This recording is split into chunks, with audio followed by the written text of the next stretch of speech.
Zebra Head.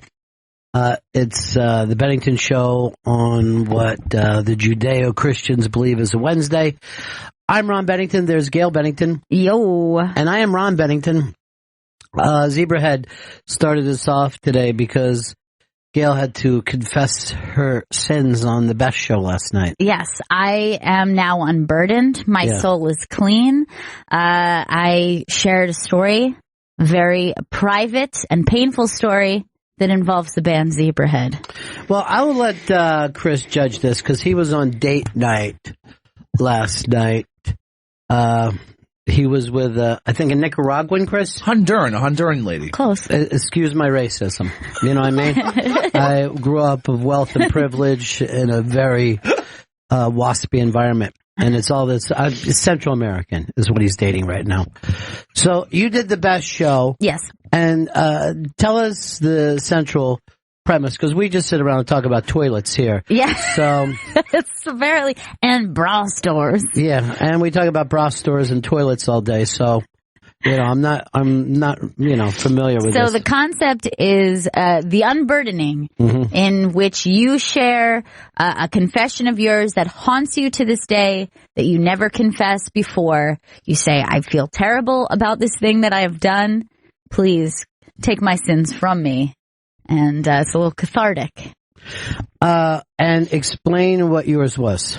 So the idea was, this was from when I was in high school, and previously when I was in middle school, I was experimenting with a lot of genres of music. Didn't stick. They were not things I'm proud of. And I think that's the whole purpose of being young. I think that you should attempt some different things. I went through a prog rock period. I'm not going to lie about that. It happens. I mean, I was listening to ska. There was reggae. Pop punk was a big thing. And through pop punk, I found Zebrahead.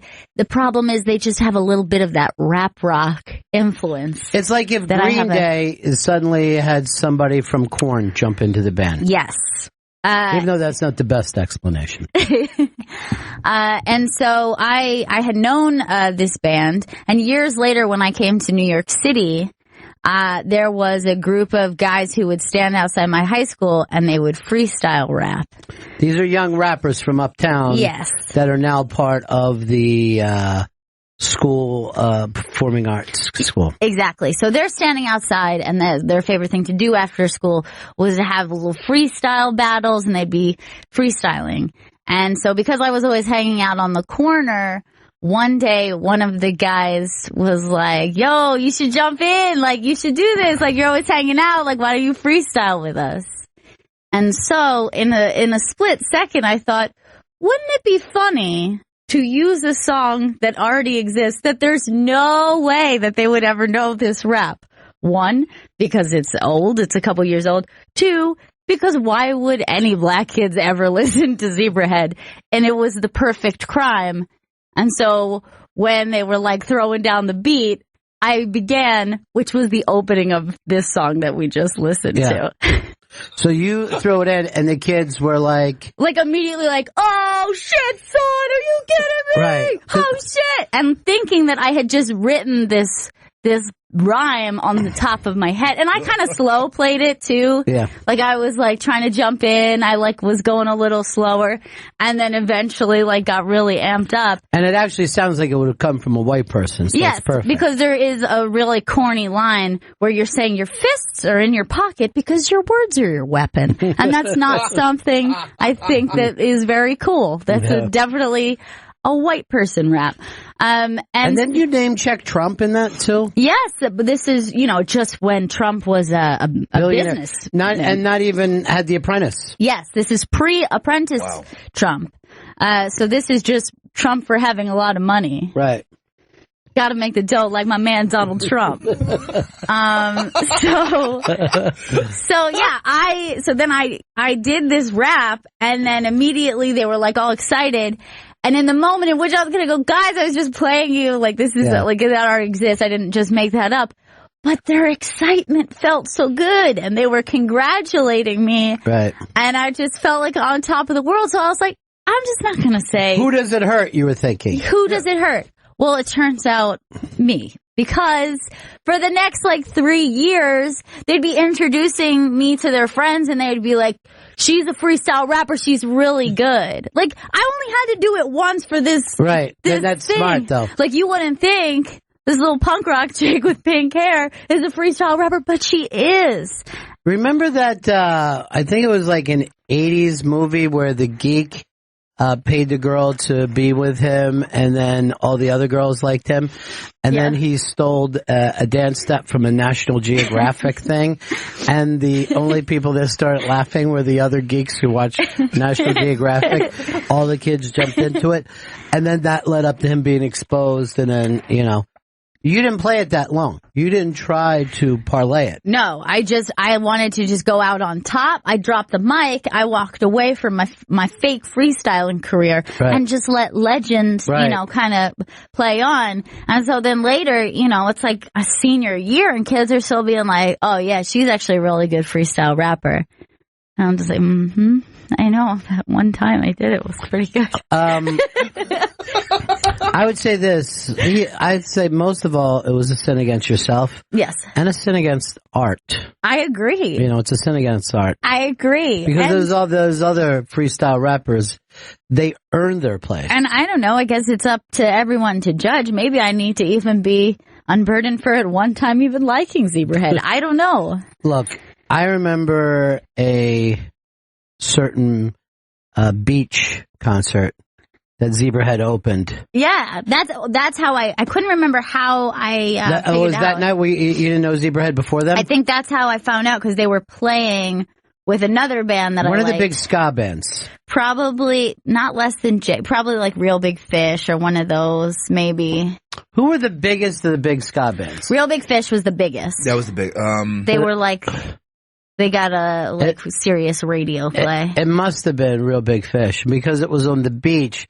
There was 10,000 people just on the beach that night. Yeah. And Zebrahead opened for them, and we were in the sweet ass radio section of it. Yeah. And I think Veruca Salt was before them. Yeah, and then, or who I think was on that show too was a band out of Orlando. They were kind of gothy called Virgos Merlot. All right, that's what it was. Yeah.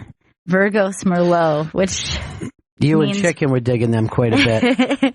And then in between that Virgos Merlot and Zebrahead, I think we got on stage and we were throwing out condoms to the audience, because it was smart. We tried to tell Chris. We tried to tell Chris, rap that rascal. I know, it's good to know. What was Real Big Fish's biggest song? Sell Out. Yeah, that must have been who it was. Yeah. It's odd I can't remember that though.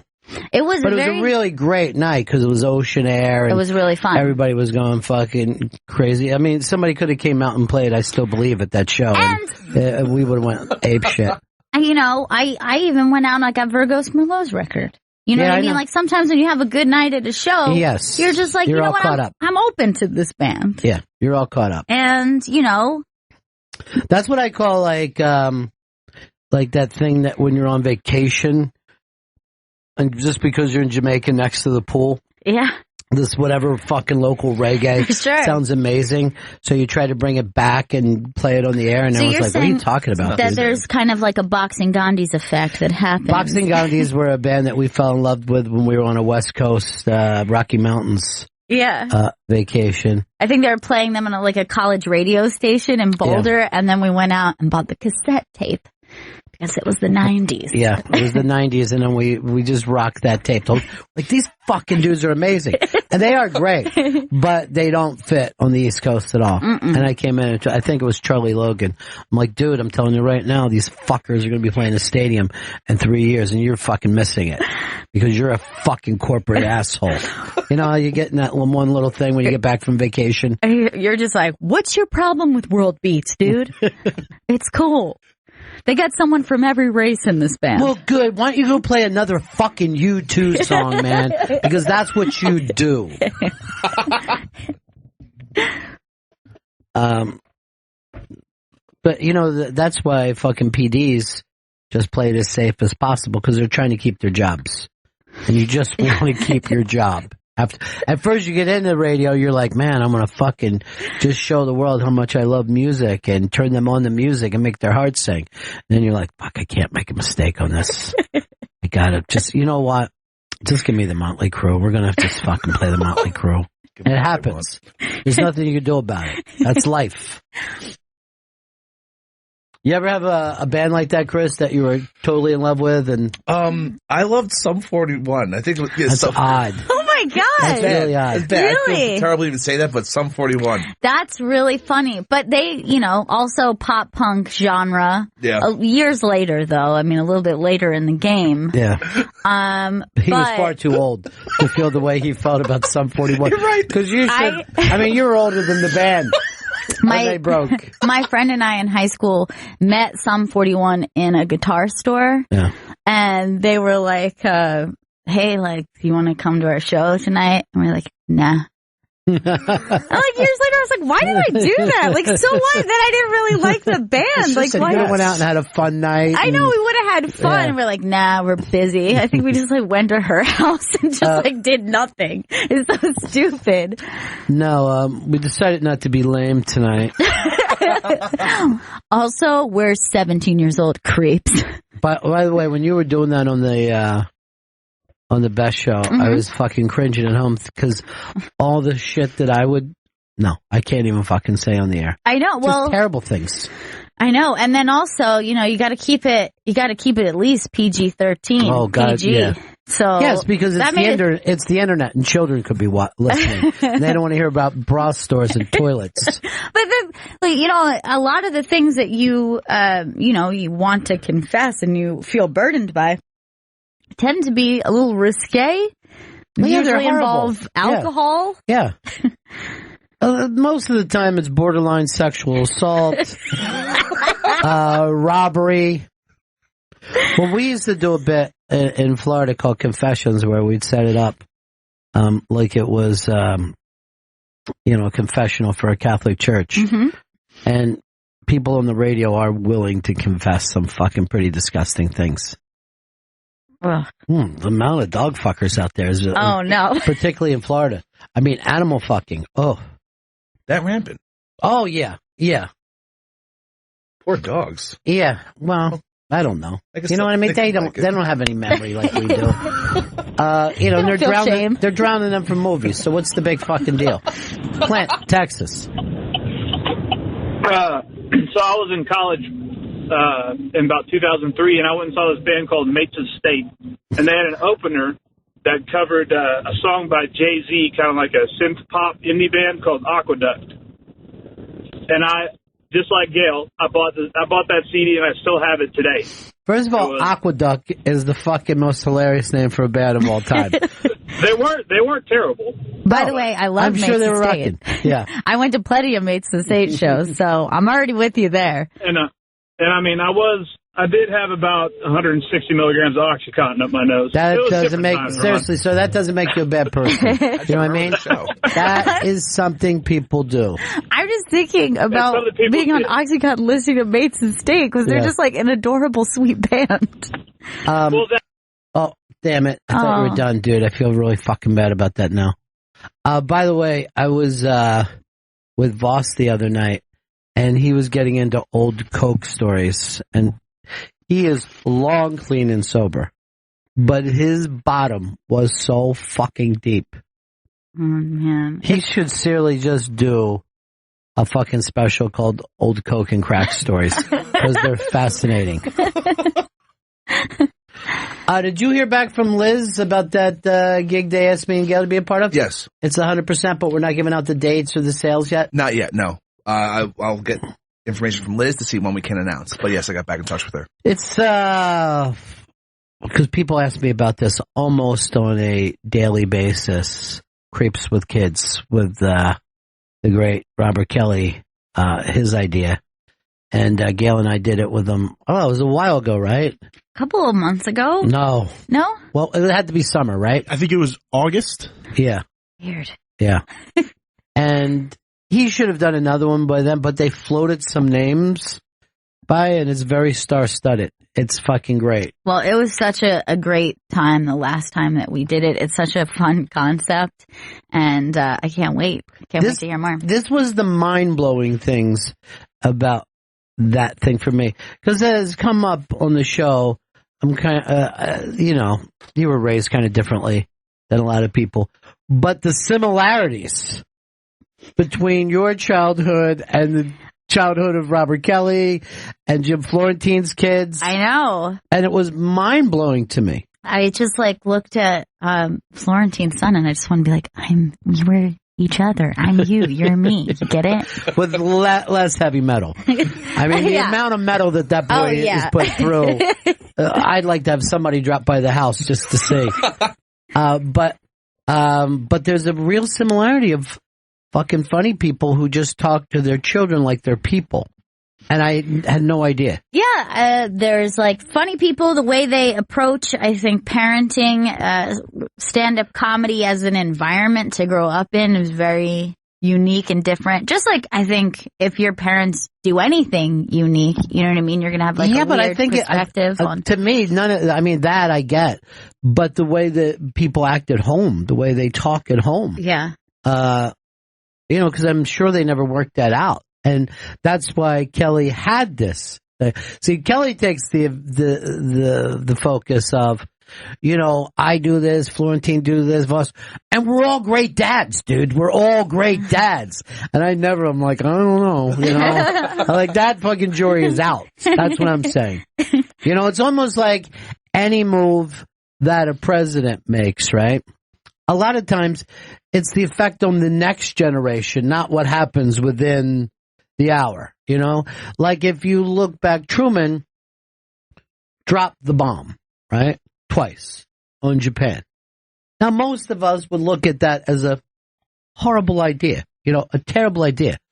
But my father was in the Philippines at the time, 17, 18, maybe even 19 years old, part of a group called the Invasion of Japan, right? So he figures Truman saved his life. You know what I mean? Yeah. He said, my first vote was for Truman. I owed the guy, he said, for saving my life. Because he was just sitting there in the Philippines going, this is going to be fucking bad. This is going to be bad.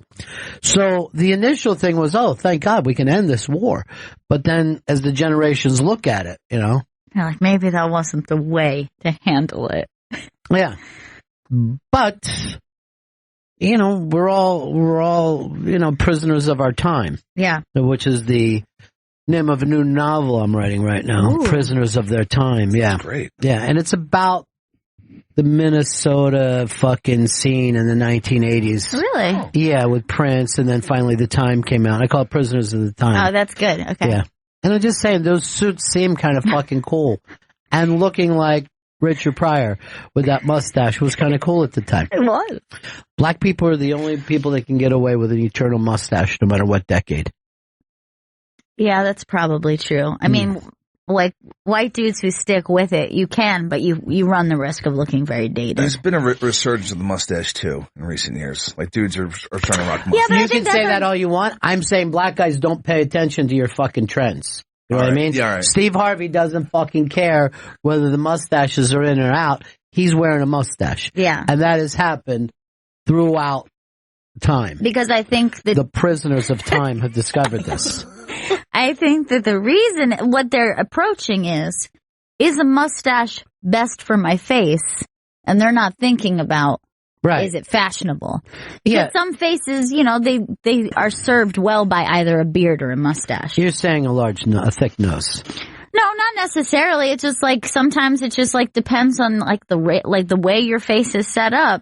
Some guys just you're like, oh, that guy is totally improved with facial hair. And I'm saying 2017, 27, 2007, 97, 87, 77, black guys can wear a mustache. They don't have to say, oh, I better put a goatee on this. You know what I mean? They don't have to. They don't fucking have to. I'll tell you something else. The city of Philadelphia always has dudes rocking mustaches. Did when I was a kid, do now. There's more mustaches there than anywhere else. I've noticed that Chicago is the most mustachioed city I've ever seen. Chicago is the mustache city. And like, again, no worries about the trends there. They're Right. just a mustache city. Well, they have one trend, and that's called Polish. And beyond that, they do not care. And God bless them for it. And God bless their Chicago Cubs. And all their sausage and Janice eating sausage. Good. We're looking into that major investigation into voter fraud. Perfect. By the way, the Barron Trump bullies are being bullied into submission. There's some. What's the story? There's a guy in New York who did a Barron joke. Yeah, it was a Steven Spinola. And what are they doing to him? They're hammering him on Twitter. They're just beating the shit out of him, and they're calling him a rapist on his YouTube channel. It's basically internet bullying. It's bullies against the bully, the way they say it. And now it's ramping up to death threats because of a Barron joke. I got a term here: pest. Trump has his own pests that are running around. I never knew them to be so sensitive, though. That's surprising. They want social justice, and they have every right to it. These are warriors for the social justice, and thank God for it, you know? Yeah. We need to protect, above all, the children. And when I say children, I mean the billionaire sons of a president. That child. All the other, special needs kids, crippled, whatever. Those are just jokes. Can't you take a fucking joke? But this youngster, we need to protect, and we are. He's all like our boy Prince. Yeah. He kind of is, He kind of is. Staying in school, which I admire. Not going to D.C. Staying in school. The Columbia Prep School, $48,000 a year. Nice. Steep. Yeah, sweet. I'm not for this school. I mean, first of all, there's an indoor pool. Oh, wow. In Manhattan? Yeah. You get actual lab rats in the science class. Everyone gets their own. Everyone has their own lab rat. Is there a racquetball court? That they do. Yeah, there's racquetball courts, obviously. Nice. Well, what they do, they turn the elevators into racquetball courts. I didn't even bring this up. The elevators are huge there. They're fucking fantastic. Giant elevator. Yeah. It's a decent sized elevator, Chris. To you, I guess it's giant. To me, it's a regulation size racquetball court elevator.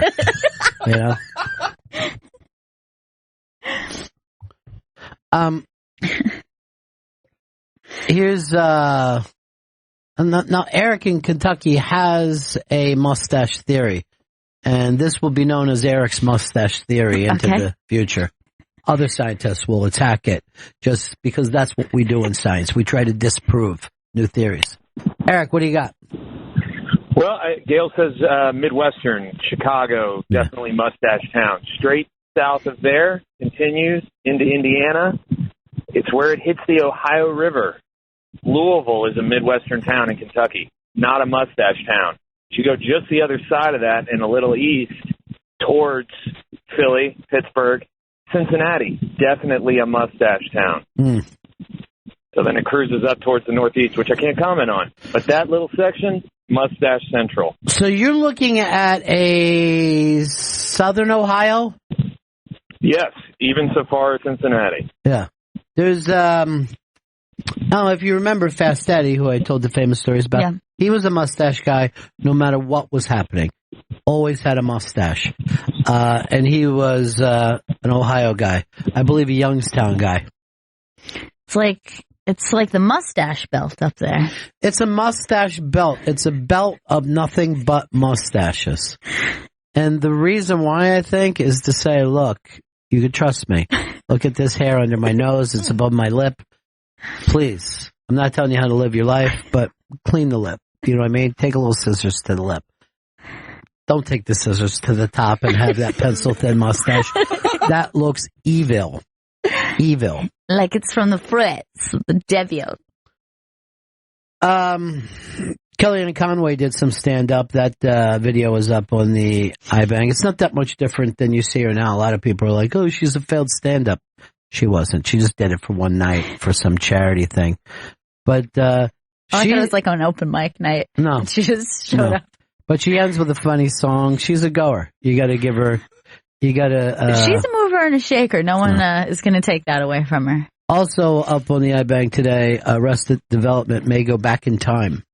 They may do, I guess, somewhat of a prequel. So similar to the idea of Wet Hot American Summer, it's going to be like the same characters? Same actors, but like heavy in flashbacks. Right. Of what they were like early on. Exactly, yeah. Smart. But Good. everyone signed on from the original cast. Then I'm signing on. Gail, you put up a thing called the phobia of talking. Yes. And phobias, they've always interested me. Yeah, and this particular phobia is actually like the crippling fear, and it can grow with time. You know, you psych yourself out that when it is time to speak, you're actually afraid to open your mouth and speak. Even when you're with loved ones or only in public? I think it depends, degrees of it, an extreme. It might start with like a public speaking situation, but that in itself is more specific. This is just if we're in a group and everyone is just talking, and then I turn to you and say, Ron, what do you think about that? And you totally have your thoughts and they're clear, but when you go to open your mouth, it's like you're paralyzed. Some people just don't like talking. I had a fucking friend who did not like talking. And then every once in a while he'd be and he hung out with everybody. He was fucking cool. He just didn't do much of the talking. And then occasionally he would just say something like, that guy's a dick. And everyone would fall on the ground laughing. So we found it hilarious. Anytime he expressed an opinion, and then everybody would go around doing impressions for the next week of, that guy's a dick. You know what I mean? Because you know how much he had to mean it just to fucking say it. You know what I mean? Right. Like, he had to fucking seriously mean it for him to say anything. It must have just been bubbling up forever. So, but I just saw Rod Stewart on one of the Today shows, and he said he was forced to sing in front of the class by a teacher when he was a kid. He had no idea he had a good voice. He never wanted to be in front of people, didn't want to talk about him. And then he was forced to sing some stupid song as a punishment. And then people are like, your voice is pretty good. It's scratchy. You know what I mean? Cool. But he wanted no part of it. And he said he thought he was going to be sick. Here he is. He's an old man. He's going out on tour with Cyndi Lauper, which neither of them knew. This is how much their lives are run. They both got called. What? You're doing a tour this summer. I'm like, okay. So now they're out promoting that tour, but he didn't want to sing, could have fainted, could have thrown up.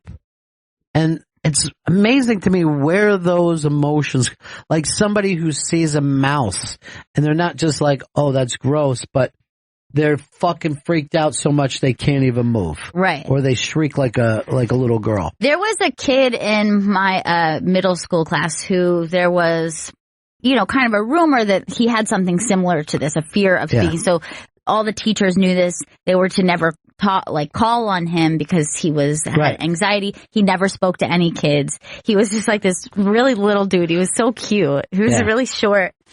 And, months and months and months I had been sitting in class with this kid. I never heard him say anything. And so this particular day, the teacher was just like being like really bitchy, She was like, they get there. Just so you guys know, I marked off anybody who has bad handwriting. I marked you off. If I couldn't read what you wrote, I just marked it. And she was being like really angry. And she's like, if you have a problem with any of the things I marked off, just raise your hand and, let me know what it is. So people were like, well, come on, I did this. So and all of a sudden this kid just like hands shaking, like his hand just like goes up and everyone goes silent. Like, oh my God, is this kid going to speak?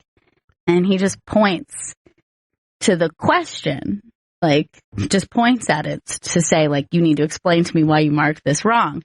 And she's like, I couldn't understand I couldn't understand your writing. It was so sloppy. I didn't know what that was. What is that, like a C or is that an O? And she walks away and his hand's like shaking. He puts his hand back up and then he just goes, but there is no O. Like, he's not afraid of talking. He just has the world's weirdest voice. I love that kid. But there is no O. He probably has a weird voice because he didn't use it enough. We had like serious theories. Yeah. It was one of those things, like he got picked on a lot because he didn't talk, but no one had anything to say. Like everyone was just like jaw dropped, like, that's what his voice sounds like. He was like a little munchkin. Now, why would a little boy have that kind of phobia? What could have happened to him? I don't know, but it seems similar. The rumor was something similar. Although other people would be like, he's a mute. I don't even know if that's Shut like up. a thing. He's not a fucking mute. Shut up. Let me try to get to the bottom of this. Chris, I'm going to ask you your big phobia.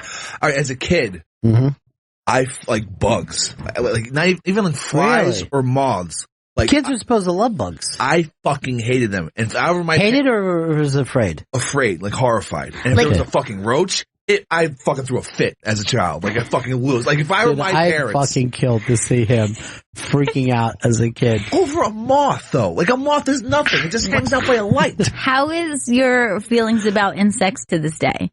I love them. You saw my apartment. I went on a Tinder date. I mean, I can now handle it. There's a moth in the fucking room, and I freak out, screaming, "Get something to kill the moth, Mom!" I'm gonna get. Do we have a magazine? What's happening? Kill it! Like, that's not exaggeration. Why did he talk like that weird kid from your school? But there is no moth.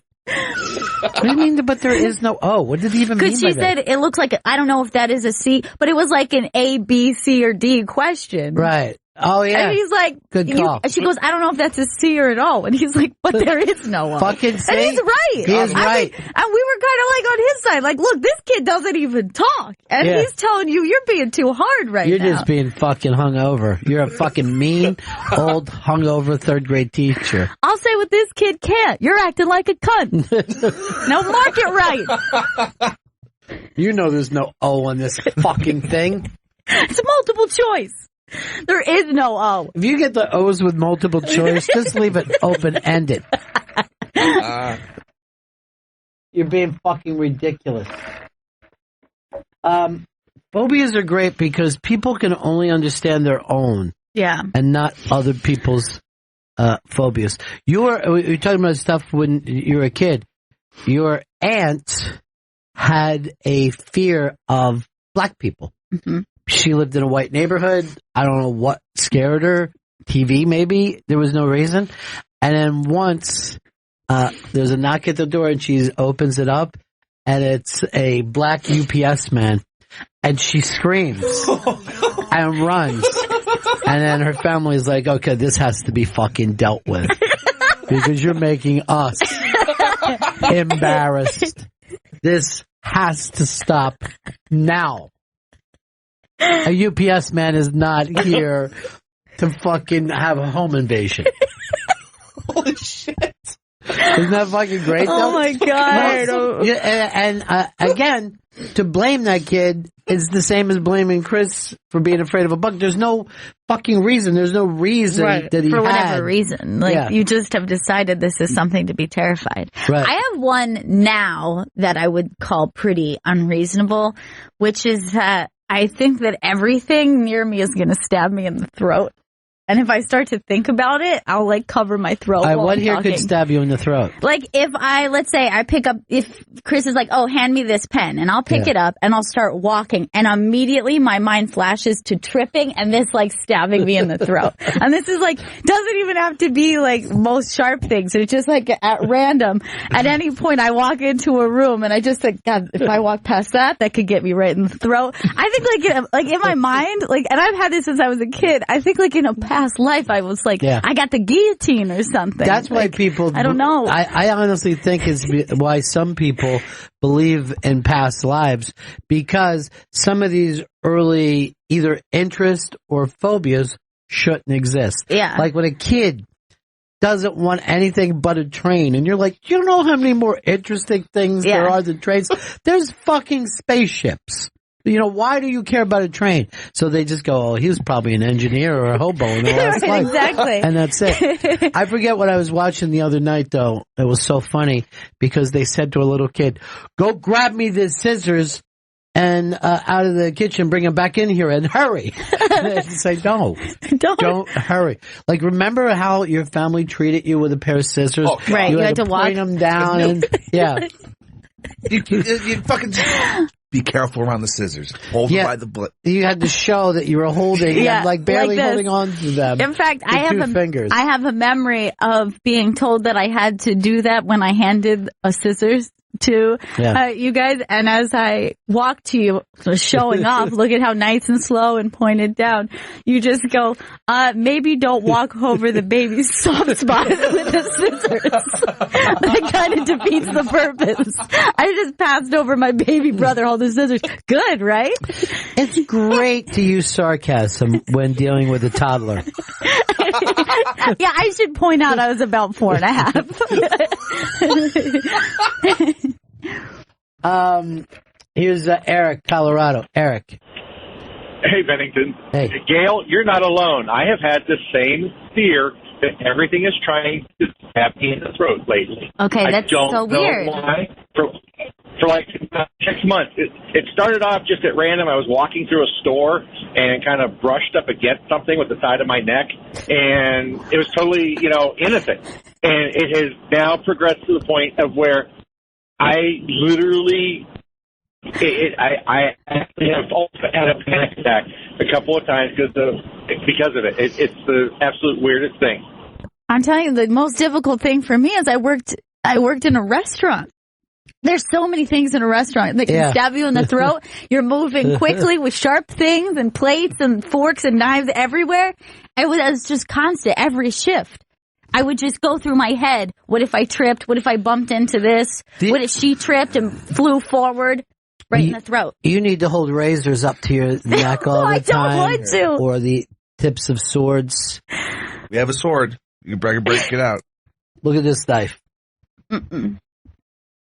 Please don't. Look, I take the knife. Stop! Gail, look. Serious, stop. I don't want to look at it. This is the babiest little knife I've ever seen. I thought it was going to be bigger when I bought it off Amazon.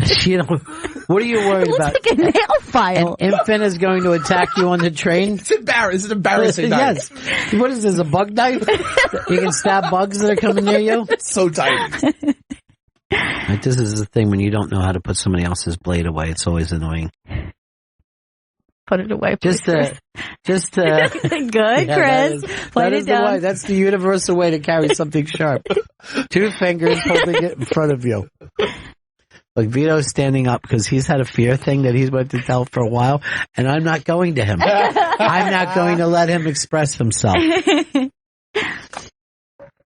Let's try to guess. What do you think Vito's fear is? Vito's fear, I bet, I'm going to guess he's like afraid of escalators. You know how some people are afraid they're going to get sucked into an escalator and like have their... I used to hear about that all the time when I was a kid because I would try to sit on an escalator. I was so lazy. Sit down on an escalator. My mother would turn around and see me and just start shrieking that my ass could be grabbed in there. And I swore to her that she was lying and overreacting. Now let me take a little rest on the... How little are you if you're just sitting on the escalator? Oh my gosh. Your knees. Do you remember when you were little and your legs would just be so tired? And everyone's like, you're fine. And you're like, this is very exhausting. Just anyone, carry me, please. I do 5 steps for every one of yours.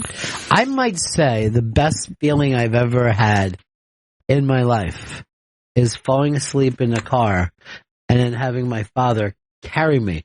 And you're just kind of waking up and you're like, oh, this is fucking great. I'm being carried straight to bed. They don't trust me to make the walk. That's wonderful. I think now to be like a totally rich person, just that somebody had to carry you over their shoulder, not push you around in a wheelchair, which, you're sitting up and it's really uncomfortable, but just to be carried around. May I present the Prince of Monaco? He's just walking in with you over his shoulder. I do. What do you think? Cardio. That's just mean. There's no fucking reason to be mean, Chris. Okay. I'd say mean parents because he deals with kids a lot. Like he's not afraid of mean parents. He's a fucking big guy. You had your one dumb joke cardio, which you wanted us all jump up and down like the Cosby kids laughing. Our hands going up in the air. No, we're not fucking with you on this. Vito, I know when you stand up, you really want to be part of the show. So, standing Vito, what do you got to say? When I was a kid, my mom lost me in a pet store one time, and I got lost in the bird section. And ever since then, because the screeching birds, rattling on the cages, birds scare the shit out of me now. And when I see people on vacation take pictures with birds, I have no fucking idea, how you could ever put a bird on your shoulder. Let me ask you this. How many birds do you think it would take to kill you? Honestly, I think just one could get me. It couldn't. You've got to see a regular average sized bird? Yeah, they're scary, and they could bite you and they fly. They could come from anywhere. They could come behind you and just torpedo you in the neck. A fucking eagle can't kill. There's been no thing of a full-grown man being killed by a hawk or an eagle. Now, do you fear large birds of prey equally to just a standard LBB, little brown bird? It's pigeons really fuck with me. Well, you live in the wrong fucking city for that, bro. Just any bird sound or squawking really, I don't know, that pet shop thing where they're just rattling on the cages. They rattle the cage like you're walking through prison. What's the name of this thing? Madiba. And what's it about? It's about Nelson Mandela. It premieres Wednesday, February 1st at 8 p.m. on BET. I'm not asking that. I'm asking what it's called before he gets here. Madiba. And it's about Nelson Mandela. Nelson Mandela, yes. Now, is Lawrence Fishburne playing Nelson Mandela? Yes, he's playing Nelson Mandela. That's a fucking big deal. Then he went into announcer guy. Mm-hmm. So is he ready to come in? In 2 minutes, I was told. Really? I normally would have something. All right, listen to what Lawrence Fishburne has done. And you're really going back a while with this. But the first thing was in the 70s, right? Apocalypse Now was 1979. Rumblefish, Color Purple, School Days, King of New York, Pee-wee's Playhouse, Boys in the Hood, What's Love Got to Do It, Searching for Bobby Fischer, Higher Learning, Othello, The Matrix. This is an amazing career. One after another. And now, of course, a big hit with Blackish. And now this, what's the name of it, Chris? Madiba. And that's premiering on Wednesday, February 1st on BET. Stop saying that part. I don't care about that. You can do that when you announce them. And then Blackish is a giant hit, right? That show is so beloved. I think that show really has that staying power where I think it's going to be this kind of show that gets remembered very fondly. People are going to remember back on it because I think it just has a really great texture to it. Well, I'll bring it up with him, but there's a very interesting thing going on there. What's the stars of it? Is Anthony, some very funny guy? Anthony Anderson, Tracy Ellis Ross. Yeah, really, really big show. But great actor, right? Unbelievable, amazing career. Let's bring in Lawrence Fishburne. Lawrence Fishburne in studio with us. You know, we were just going over your IMDb page. It's amazing. It's pretty, is this the right mic? Yeah. Yep. I can't hear myself. Do I need to? Yeah. There you go. Wonderful.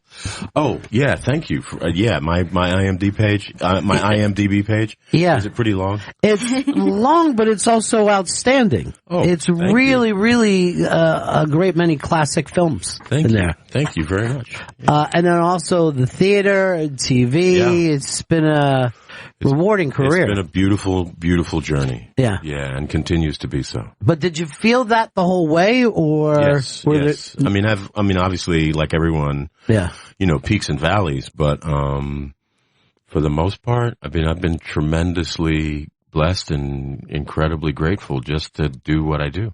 Now, this has got to be a high point for you too, playing Mandela, right? Absolutely. Yeah. I mean, it's not every day you get to, play a figure of this size and magnitude. There's a handful of them, there's like Jesus and Gandhi and sure, a couple of Shakespearean kings and queens, maybe, you know, some monsters like Frankenstein. Yeah. You know. But you don't get to, I mean, it was huge, so it was an honor to say yes. But also one that's stuck in all of our consciousness too. It's like, it's not like it's a historical, like if you play Lincoln, you're like, well, I can probably move this way and that way. You know? Yes, true. But at the same time, there have been many tellings of his story already. Yeah. This one, we have a little bit of an advantage in that we have 6 hours to tell the story. Right. So we get to introduce characters, you know, real life people who existed, whose stories you're not, you know, people you're not aware of, whose contribution you're not aware of. And it kind of makes even Nelson's character much fuller. Right. When you see him interact with these other people that you didn't know how they were influencing him at the time. Well, for you and I, this was a big part of our lifetime. The younger people, this might seem like a strange story from the past. Yeah. But this is something like during the 80s at MTV and, you know. Free Nelson Mandela. I think, but it's still, I think for younger people, it was already kind of stuff of legend. You know what I mean? It was already kind of had the cap and completion to it. So, you know, even though it was within our lifetime or at the, you know, at the beginning, it was something that you could already step back and look at like a historical. But here's a case that you can see where greatness comes from because you're an ordinary person doing these extraordinary things, you know? So we know what it's like to have people going, oh no, he's not a good person. You know what I mean? Being on TV saying, you know, no, this is not a good person and having that argued out. And the same thing happened with Martin Luther King that people forget that now. Mm-hmm. But he was a very divisive person in the 60s. During the period. He scared a lot of people. People would go on television and say, this is a dangerous man. But now it's just remembered. Right. You know? Right. As, this is an accepted fact. Progress is always a very painful push. Yes, it is. Yes, it is. But to jump into a character like this, particularly when you have played guys that are not so good, you have to make the audience forget everything. Well, you know, the good news is I played a guy named Thurgood Marshall. Yeah. And it sort of prepared me for this because they were both lawyers. And really big personalities. And also, you know, before Martin Luther King, there was Thurgood Marshall. Right. In terms of civil rights movement. Sure. And then you have obviously Nelson Mandela, who is, you know, considered by, you know, the white Afrikaners as being a terrorist. When he, you know, so again, you have that sort of dichotomy. Now we all think of the sainted Nelson Mandela, but in fact in 1960 whatever, when he was incarcerated for basically life, you know, he was a terrorist. So I didn't have to make everybody forget the bad stuff. Yeah. But I did have to find a way to, I think, humanize him a little more because he's become such, you know, a mythological, iconic figure. Well, you grew up here in New York City. Yes. Took acting as a young person, right? Came to acting at the age of 10 at the New Federal Theater downtown. Yeah. And then went into soap operas, went into One Life to Live. Subsequently did my first film, which was called Cornbread Earl and Me at the age of 12. It's crazy. And then became a member of what was called the Negro Ensemble Company. This was back when we were referred to as the Negro people in America, which is an all-black acting company. And then was cast in Apocalypse Now and accepted Performing Arts High School all sort of at the same time. Right. And chose to go off and do Apocalypse Now in 1975. So 1975, you were how old? You were 14. 14, playing a guy in Vietnam. And another, you know, it's an iconic role. Yes, clean and, you know, Mr. Coppola and Mr. Brando and Mr. Sheen and Mr. Duvall and Mr. Hopper. And Did you get it at the time? I got it. Yeah. I got it. I understood enough to know that. And because remember, I was really young, really impressionable. I understood. I was given permission to enter this rarefied space that not many young people would have the opportunity to be in. once I was in that space, I was able to recognize, oh, wow, I'm in a rarefied space. I should be paying attention. So I paid attention to what they were saying. I did a lot less talking than I did listening. That's I did a lot great. more listening than I did talking. Well, you had some experience. It wasn't like they snatched you out of school like with Matt Dillon or something. I had 4 years of experience as an actor. Yeah. And I had real ability as an actor. I was gifted. So that was to my advantage. But I also was curious, and I was smart enough to know that I didn't know everything. And, even though I pretended like a lot of adolescent and a lot of teenagers do, even though I pretended to know everything, I knew I didn't know everything. So I would pay attention and try and soak up as much as I could. And these were the first Vietnam films, and Vietnam was so raw. It all happened just a few years before. Yeah, the war only ended 7 years before the movie came out. And the movies that were coming out, there was one sort of pro-Vietnam movie, which was The Green Berets, which was a John Wayne picture. And then everything that followed was really in the vein of, it really captured and carried the anti-war sentiment that a lot of Americans felt. I think oftentimes with events, it's served when you step back and you're able to look at the experience as a whole, the more distance you get. But in this case, I think it's the rawest and realist, and it was like one of the first. It's one of the most quotable movies of all time. Yeah, I mean, if you had only done that movie, you know what I mean? You'd still, I could just kind of sit back. Yeah, I did that. Yeah, right. Yeah, sure. But then so many other classics, and you worked with, Coppola again, and that. I worked with Coppola many times. Yeah. I was fortunate enough to have Francis, as a real supporter of mine. I mean, he kept me working when I couldn't get work. So Apocalypse Now, Gardens of Stone, Rumblefish, Cotton Club, a lot of movies. It's amazing stuff. And you're on Blackish, which I think is the most interesting thing now, because we're going from the Obama years into the Trump years. So the writers have got to be like, oh yeah, they've got a mission. They've got a mission, and I hope they have a plan. And that is to just sort of stay on the pulse of things and to really just be watchful. Yeah. And to address it as as it hits them. I mean, their first, shot at it with Lemons is really cool. I've heard from a lot of people that they really, really enjoyed the episode. Yeah. And, that it resonated for a lot of people. So. But that is the interesting thing about TV, is that it can flow back and forth, because, when that show started, it was like, what does it mean in Obama's, in the Obama era? Right. Now what does it mean in the the Trump era? Has everything rolled back? Right. Well, you've seen this city change. Yes, I have. So much. Where did you grow up in the city? I grew up in Park Slope in Brooklyn. Yeah. I went to school here. I went to school, at a school here on 66th Street. And I went to school on 66th Street on the east side for a while, lived in the Bronx for a minute, lived in Brooklyn. I lived in Tribeca before 9/11, so I've watched the city change a lot. The city is, and everyone's New York is some certain point in New York. For a lot of people, it's like the first time they got here. Right. But when I got to New York, I'm like, oh, this is amazing. And everyone's like, oh, you just missed it. Yeah. Where did you come from? I came from, I raised her in Florida, and then we moved up.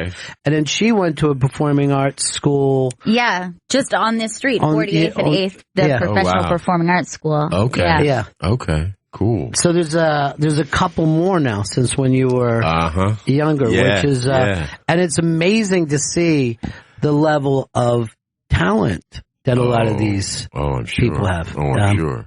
But it's always amazing to me the level of different types of talent in New York City. At the time that you're coming up, some of the greatest performers, punk and hip hop all happened, and disco basically happened at the same moment. At the same time, pretty much. Yeah. So that period of when you were growing up in New York, when they thought that the city was dead, and the most explosive creative time. I mean, hip hop and punk and disco, and then the art. Yes, the painting. Basquiat and Schnabel. Herring and Schnabel. Yeah. I mean, it's like that couldn't have happened anywhere else. Yes. And it couldn't have probably happened in good times. You know what I mean? Like sometimes you need kind of bad times. You want to plug some of the stuff, Chris? Madiba premieres Wednesday, February 1st at 8 p.m. on BET and continues on February 8th and the 15th. And you can see Lawrence Wednesday nights on Blackish at 9:30 p.m. on ABC. And the movie career you're open to. Oh my gosh. Yeah. Well, Passengers is out with Jennifer Lawrence, Chris Pratt, and John Wick 2 is coming with Keanu. And I just finished a film with Bryan Cranston and Steve Carell called Last Flag Flying, which is directed by Richard Linklater. So wow, he's amazing too. Yeah, he's amazing. I actually just saw 2 different documentaries on his body of work. Really? Yeah, because it's amazing. And when you go back, it's the same thing we talked about. He was in Austin during the worst, times. Yeah, the worst times. And then that made it cheaper to be able to get sets and, people lined up. Yeah, absolutely. So great to see you, man. Nice to talk to you, man. And, we'll see you next time coming through. All right, cool. Lawrence Fishburne's been in studio. Madiba premieres Wednesday, February 1st at 8 p.m. Eastern on BET and continues on February 8th and the 15th. And you can see Lawrence Wednesday nights on Blackish at 9:30 p.m. on ABC. You know that thing that we have to do after the show today? I got appointments. Yes, so, I understand. So that's got to be like hour and a half tops. Yeah. Everything will be ready to go as soon as you walk in through the door. That means one take Johnny's. That's us. Yeah. One take Johnny's. One take Johnny's. That's what they call us. That's what I was just telling Lawrence Fishburne. And he said to me, I really am not interested in this at all. That voice. I know. It's the voice of a king. It's incredible. Yeah. I've always known that he had a great voice, but just to close my eyes and be like, oh my God. It's like, he's doing cozy up. John Wick 2. Yes. Which is going to make Tom Sharpling very happy. And I know. I heard him telling you about that last night. But remember, that is now the guys from The Matrix getting back together. Yeah. But being on different sides. So it's like Morpheus fighting with Neo. Yeah, and you would think they would never do that. They're so close. I don't know. In that Matrix 2 and 3, I don't know what actually happened. I think they might have fought. That's how confused I was. Did you watch the first episode of the new season of Baskets?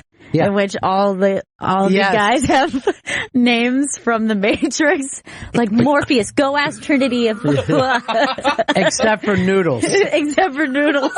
Noodles is the only one who doesn't have a Matrix name. That was really strange. That was really, really strange. But there's never any reference to it. No. You just hear them. Down. Here is Anthony. Anthony, what's up? Hey, what's going on? Yeah. What's going on? I'm glad you guys picked up my phone because you guys seem like some serious movie buffs. I've been listening to you guys for a long time. We're serious movie buffs, I was a little frustrated because I was like, they didn't bring up Band of the Hand. You ever seen that? Yeah, here's the thing. He's made like 100 movies. And about 20 of them, at least, have got to be thrown into almost a classic movie vein. What would you say is your favorite role that he has done? Boys in the Hood. When he was the dad in Boys in the Hood, that was some fucking serious, heartbreaking shit. But, the over-the-top Morpheus is amazing. King of New York. Yo, he's a madman in that movie. He's fucking scary as shit in that movie. I love him in School Days. I think that might be... School Days is unfucking believable. But, it's like also, he crushes at Othello. Like, he was so good in that role. He was Othello when he walked in here. I know. You know what I mean? Like, he's that type of guy. But playing clean in Apocalypse Now? At 14, I had no idea he was that young in that. He was younger than when you were supposed to be in Vietnam. And he's skinny as shit. And he is a goddamn stick figure. So, I mean, we just brought up just fucking amazing films that he's done. Here's Jay, Mississippi. Hey, buddies. Yeah. How are you? What's up, man? What can we do for you? Hey, I had to Google what he looked like at 14 years old in Apocalypse Now, and I just couldn't believe. That's just amazing to me that he was that young and played such a stellar part in that movie. But my favorite movie that he is definitely King of New York. Just an awesome actor. And it all talking about the Vietnam Wars. I love the Deer Hunter, which I Googled as well. Just about the same time. 78. Yeah. 78 is when it came out. It was. But here's the funny thing about that. Those movies, Apocalypse Now was such a disaster thing. It started before the other movies. They started filming that. Right. And then typhoons hit and all kinds of craziness. But Coming Home, which was the one that John Voight won the award for, and Deer Hunter and Apocalypse Now. Those were like the big three depressing, oh fuck, we thought it was going to be a good war. Didn't work out that way for us. John Voight just said that, I'm trying to think of the two people, Miley Cyrus and I guess Madonna should be charged for treason for speaking out against the President of the United States, and you've got to respect the office. And I'm like, and look, John Voight is a great actor. I also had him on my show before, and he's a fucking unbelievably charismatic, warm person. Really? Blew me away. Mm-hmm. Blew me away.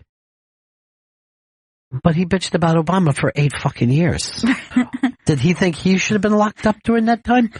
Everyone is not making sense anymore. No, it's I think everyone is, emotions are madness. High. Everyone is either way too afraid or way too elated with this news, and I think we don't have clear heads yet because we can't tell what's going to happen. I wouldn't mind changing the name of the country to Apocalypse Now for 1 or 2 years. Let's see what happens there. That'd be great. I think that's great. And would we like have the United States of Apocalypse Now, or just our country? Let's just call it Apocalypse Now because everybody knows that. And then, like on the money, we just put. I love the smell of napalm in the morning. Yep, smells like victory. What bill would Hopper be on? I feel like the 20. Oh, it's a weird thing to say. It's a weird fucking thing to say. Will we ever get over missing Dennis Hopper? Crazy fuck. No. We really won't. Did you ever see the home he lived in? It was like he was such an art collector that his entire home looked like he just slept at MoMA. Like, I don't know, like he didn't have windows because he didn't want anything to fuck up the paintings. And I don't know how you could comfortably lay down knowing that there's enough art to kill you for. You know what I mean? That there is enough art. Tappy went and tapped his way into our hearts. But there's his place. And can you imagine, like, wow. I mean, he lived in a museum. I think that would be like a cool thing. You think if you had a preposterous amount of money that you would be an art collector? Like, do you think that would be a cool rich man's hobby? I would say this. There would be a certain amount of guilt that came from keeping that kind of art in my home instead of presenting to the public. Belongs in a museum. Yeah, I mean, let's say this. Would you like to own The Godfather and be the only person who watched it? That's the way I see some of that kind of art. But you could also either have a museum or a wing of a museum. It's named after you and all of the art that you've collected. I don't care what's the name of it. Oh. You know what I mean? Like, seriously. Am I going to be that guy? I'm so happy everyone has to hear like the Tisch family. Really? What's the difference? Well, what if it's not a whole museum, but what about like, have you been to the Ron Bennington wing? There's some really exquisite pieces. I don't think it's that fucking important. You know what I mean? Like, it is the art it's like saying that the fucking AMC is more important than the movie. Now I'm forgetting the name of this museum Frank. in Philly. where it's all from it's a personal art collector, and it's just from. Yeah, they made the movie on that. I will think of it. I know it because there's all kinds of craziness that came in with that as well. The way they fought about it after the person died. But I went there for the first time last year, and it was like a really phenomenal way to experience it. I thought of it. Barnes. The Barnes collection. You know what I always say when I go in there? What? Barnes! Barnes, you son of a bitch! This is not an execution squad! But it's very Is that the best of all the Vietnam movies, by the way? That's my favorite. Over Apocalypse Now? No, Apocalypse Now is mine. I love Platoon. Over Apocalypse Now. All right, second. Why are you backing down? You're allowed to have it as your favorite. Apocalypse Now is mine. Pick your own. Fine, Platoon. They're running out. Everyone pick one quickly. I know Vito's is Hamburger Hill. I really loved Apocalypse Now. No.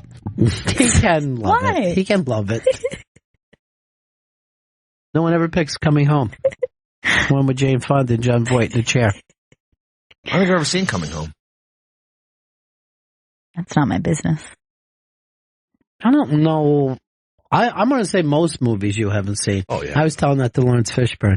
I go, that idiot over there that was reading your plugs, that's all he knows about you. I'm the one who cares. You see this list of movies? You see, like, did any of you guys ever seen Cornbread Earl and Me? No. No. Fucking great movie. Great 70s.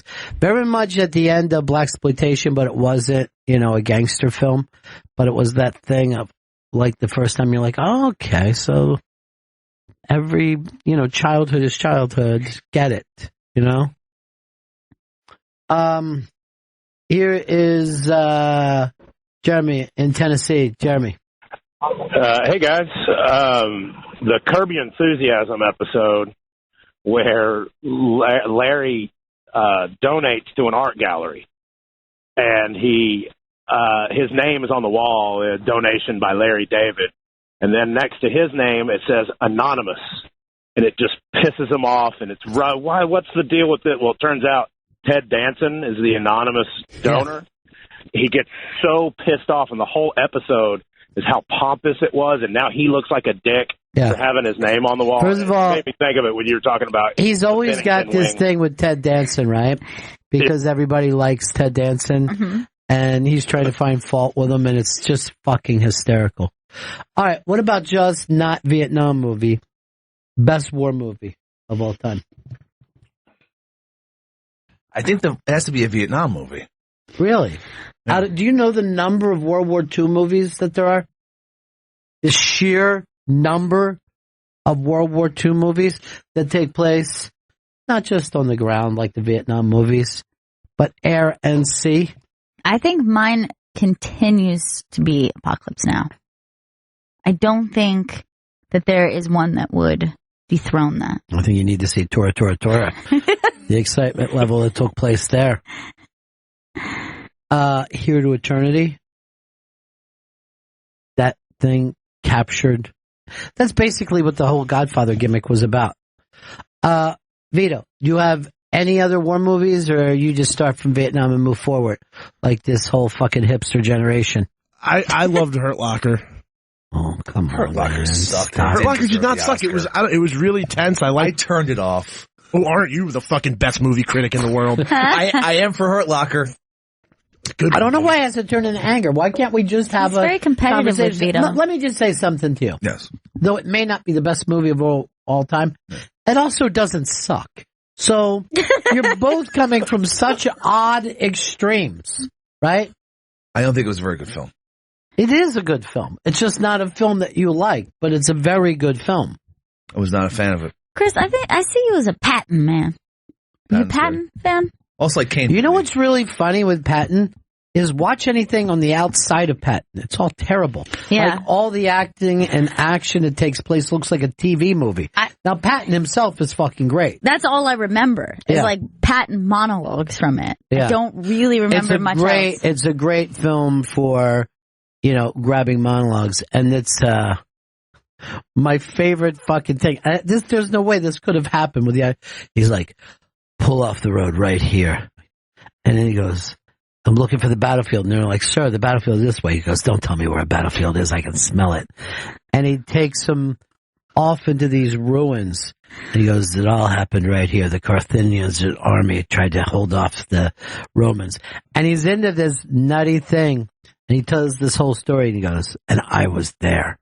You know, he thought he was the eternal thing. And I'm like, there's no way Patton was that batshit. Bob, West Virginia. Hi, Ronnie. Hi, Gail Ann, and hi, Pep. Gail Ann, that article in the HuffPo was wonderful, by the way. Oh, thank you so much. That's so sweet. Ronnie, I always defer to your opinion when it comes to movies, and I have my own opinion, but don't you believe Full Metal Jacket at least deserves to be in the conversation for Vietnam War movies? First of all, absolutely true. And here's the thing about Full Metal Jacket. I like it more every time I watch it. I don't know what it is about that movie, but I used to say, okay, just the first half is great. That's kind of where I'm not like that anymore. The second half is fucking amazing too. I always felt like I had more connection to the boot camp part. Well, because you're exhausted when the boot camp part is over. You may want to just watch the second part of the movie from Jump Street instead of putting yourself through that. Like you binge watch it, but it's only one movie. It is, and it feels like a binge. Very good call. Very good call, Bob. Let's go to Dave in Jersey. Dave, what's up, buddy? Yeah, hi. I'm a big fan of war movies, and there's one that's not seen enough. It's called The Big Red One by Samuel Fuller. Yeah. And the edited one that came out late in like the 90s or whatever, His Vision more. Yeah. That's a great film. And Casualties of War by, Brian De Palma. Yeah. Yeah, Coming Home doesn't count because I think it just took place more in the States, right? No, you're right about that. But I still think you have to consider the Vietnam thing because it's about literally... Yeah, and bringing it back home. Bring it back home, which is... The misery of Vietnam back home. Yeah. And Casualties of War was really intense. I saw it last year, and Big Red One, not seen enough. Can I ask you, what did you think about The Hateful Eight? I didn't hear what you thought about it. I liked it. I didn't love it as much as some of my friends or hate it as much as some of my other friends. It's also a film that grows on me the more I watch, and also 100% about crazy dialogue. Yeah. Great dialogue, but it was tough to see Jennifer Jason Leigh at the end there. I don't know. Yeah, it's a little too violent and a little too long and slow for me. Fucking brutal. But brutal to see her dancing on the rope like that. Sorry to give it away for people who haven't seen it. Fuck 'em. I read the original script. Yeah. He should have just filmed that, really. I was disappointed. I'm a big Tarantino fan. Dave, you made a very good call with Big Red One. Any of you guys ever seen it? I haven't, no. Very low budget war movie. Lee Marvin. Lee Marvin in it. He's amazing. Carradine, one of the lesser known Carradines.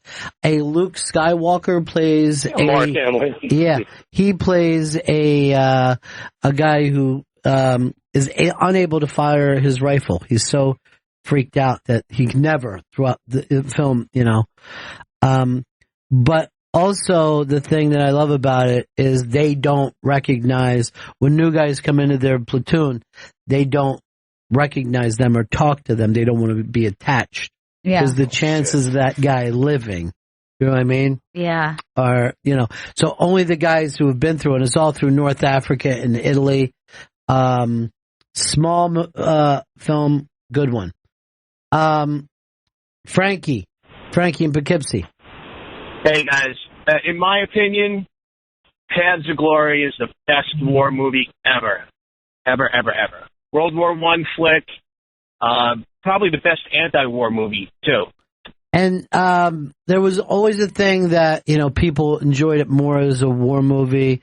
And Kirk Douglas was kind of lectured by John Wayne about being in a movie like that and showing yourself as less than brave. It's like, that's not what we do. You know what I mean? Right. Because he had done that, and when he played, I forget, one of the artists he played who was having like a nervous breakdown, and Wayne is like, what are you doing, man? That's not what movies are about. Movies are to lift people up. Oh, my God. They're about, heroes.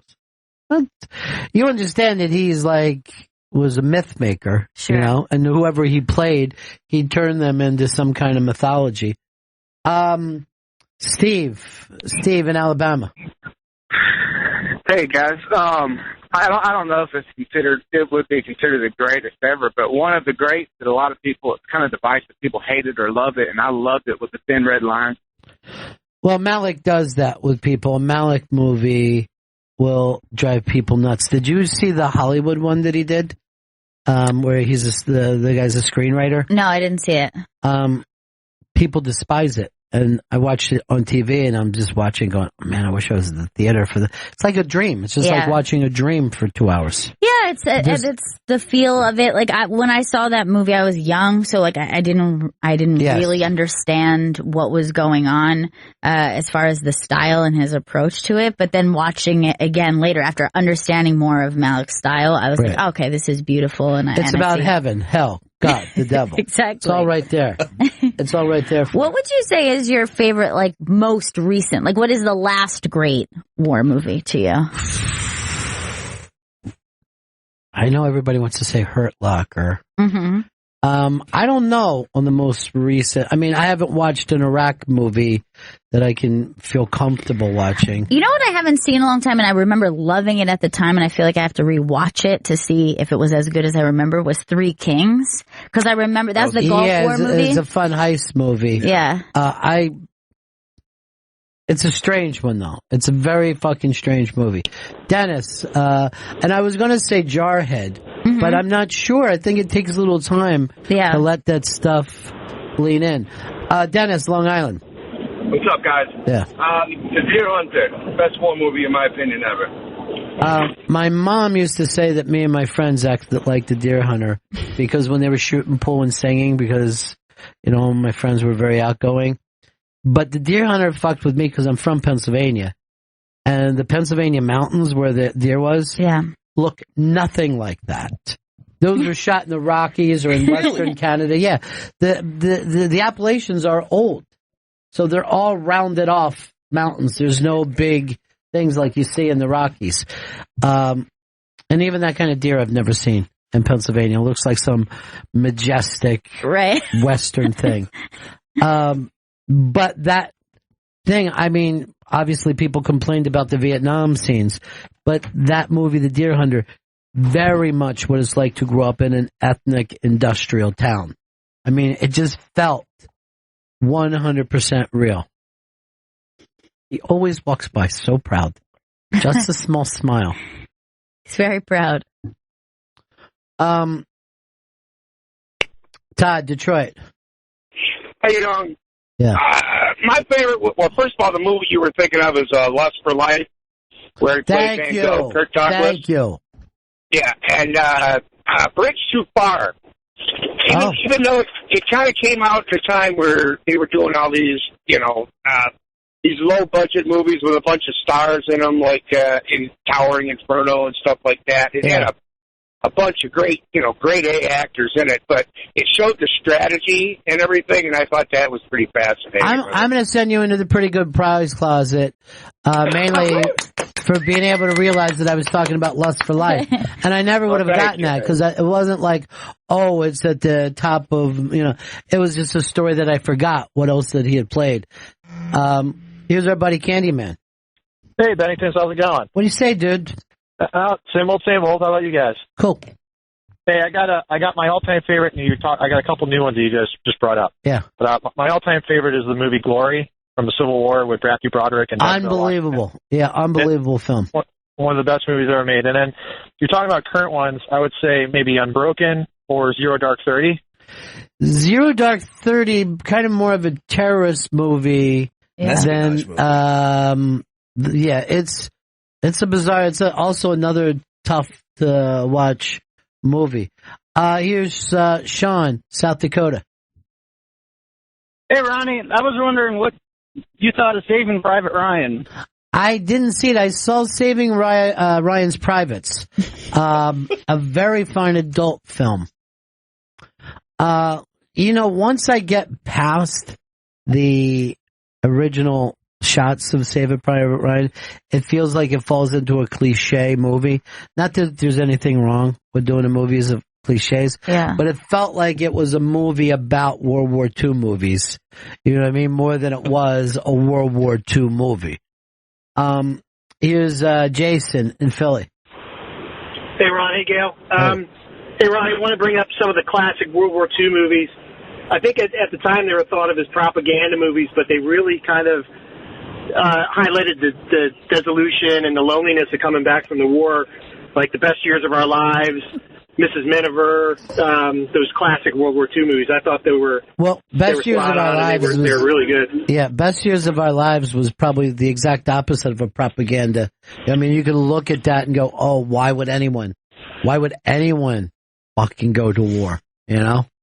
And it's so weird that you think you learn that. Each generation has to hear that story over and over.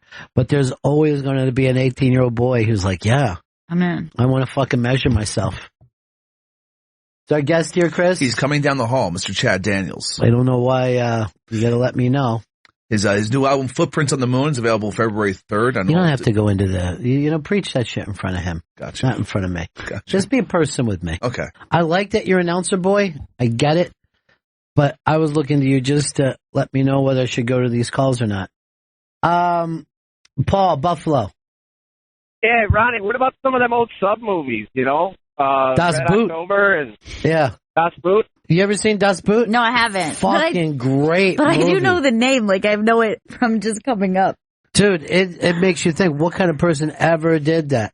All right, our guest is here. Comedian Chad Daniels, he's here. His new album, Footprints on the Moon. That's available February 3rd in all digital outlets. On Twitter, it's at ChadDaniels34. Let's bring him in. Chad Daniels is here, and the new album, Chris? Footprints on the Moon. Available February 3rd in all digital outlets. And it's going to be running today. On Raw Dog at 3 p.m. right after us. Sweet. I don't even know that. That's great news. Yes. So when we're done the show today, we'll just sit and listen. This is lots of judging looks. Yeah, like, did you work on that enough, Chad? I mean, the idea is unbelievable. It's a great open mic set. Way to go. How long does it take you to write an album's worth of material? About a year. About a year. Yep.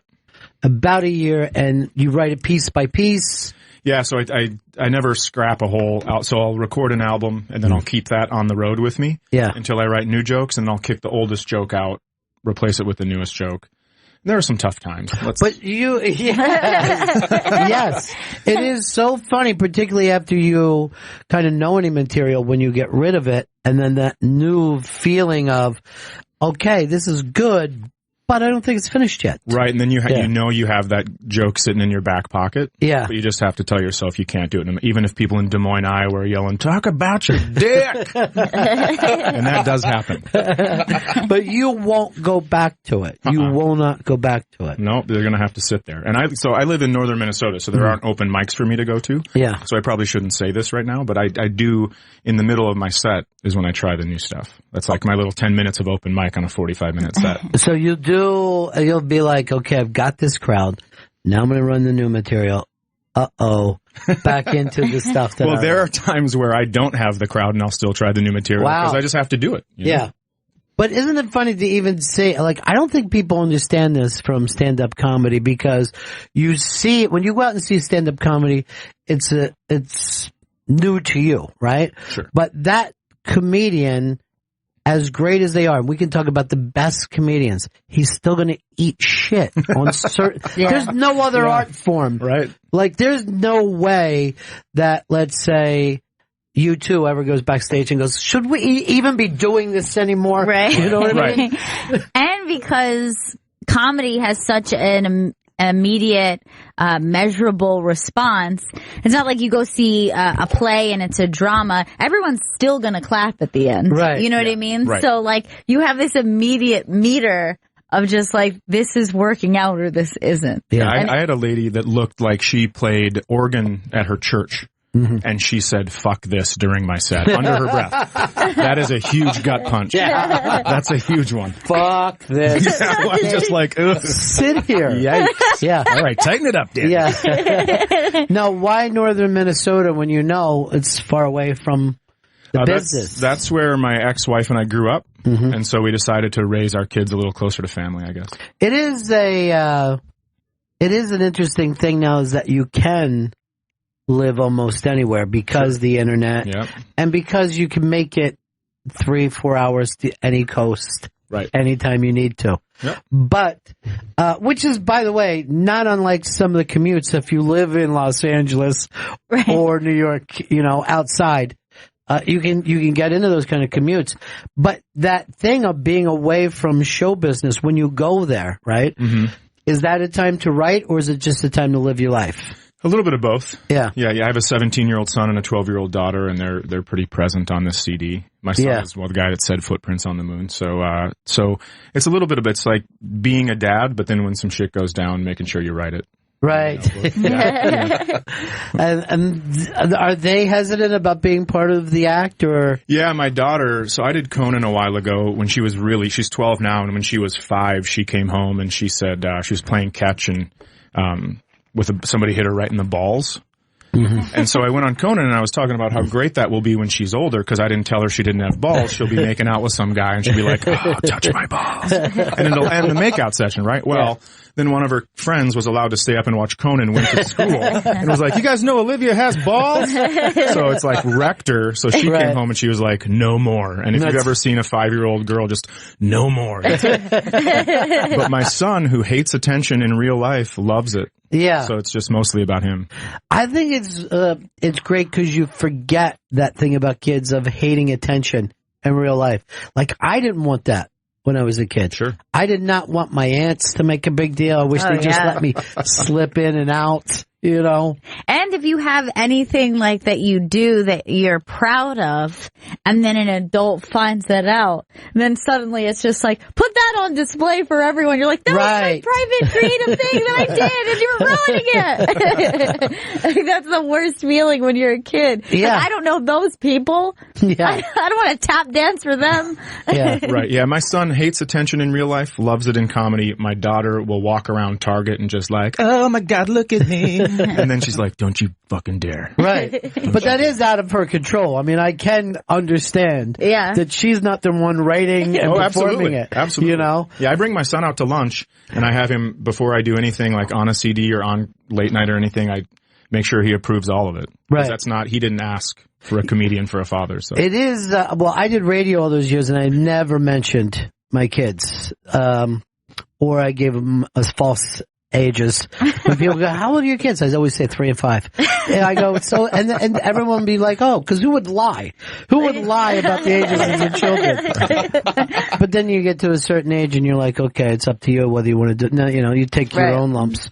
But, it's a strange thing to have a parent take your life stories and use them. And by the way, this has happened in art for all history. Yeah, and not unlike when you have a partner who is an artist and you're like, they've taken your relationship and you're like, I want to support you creatively, but I don't think you're capturing me quite well.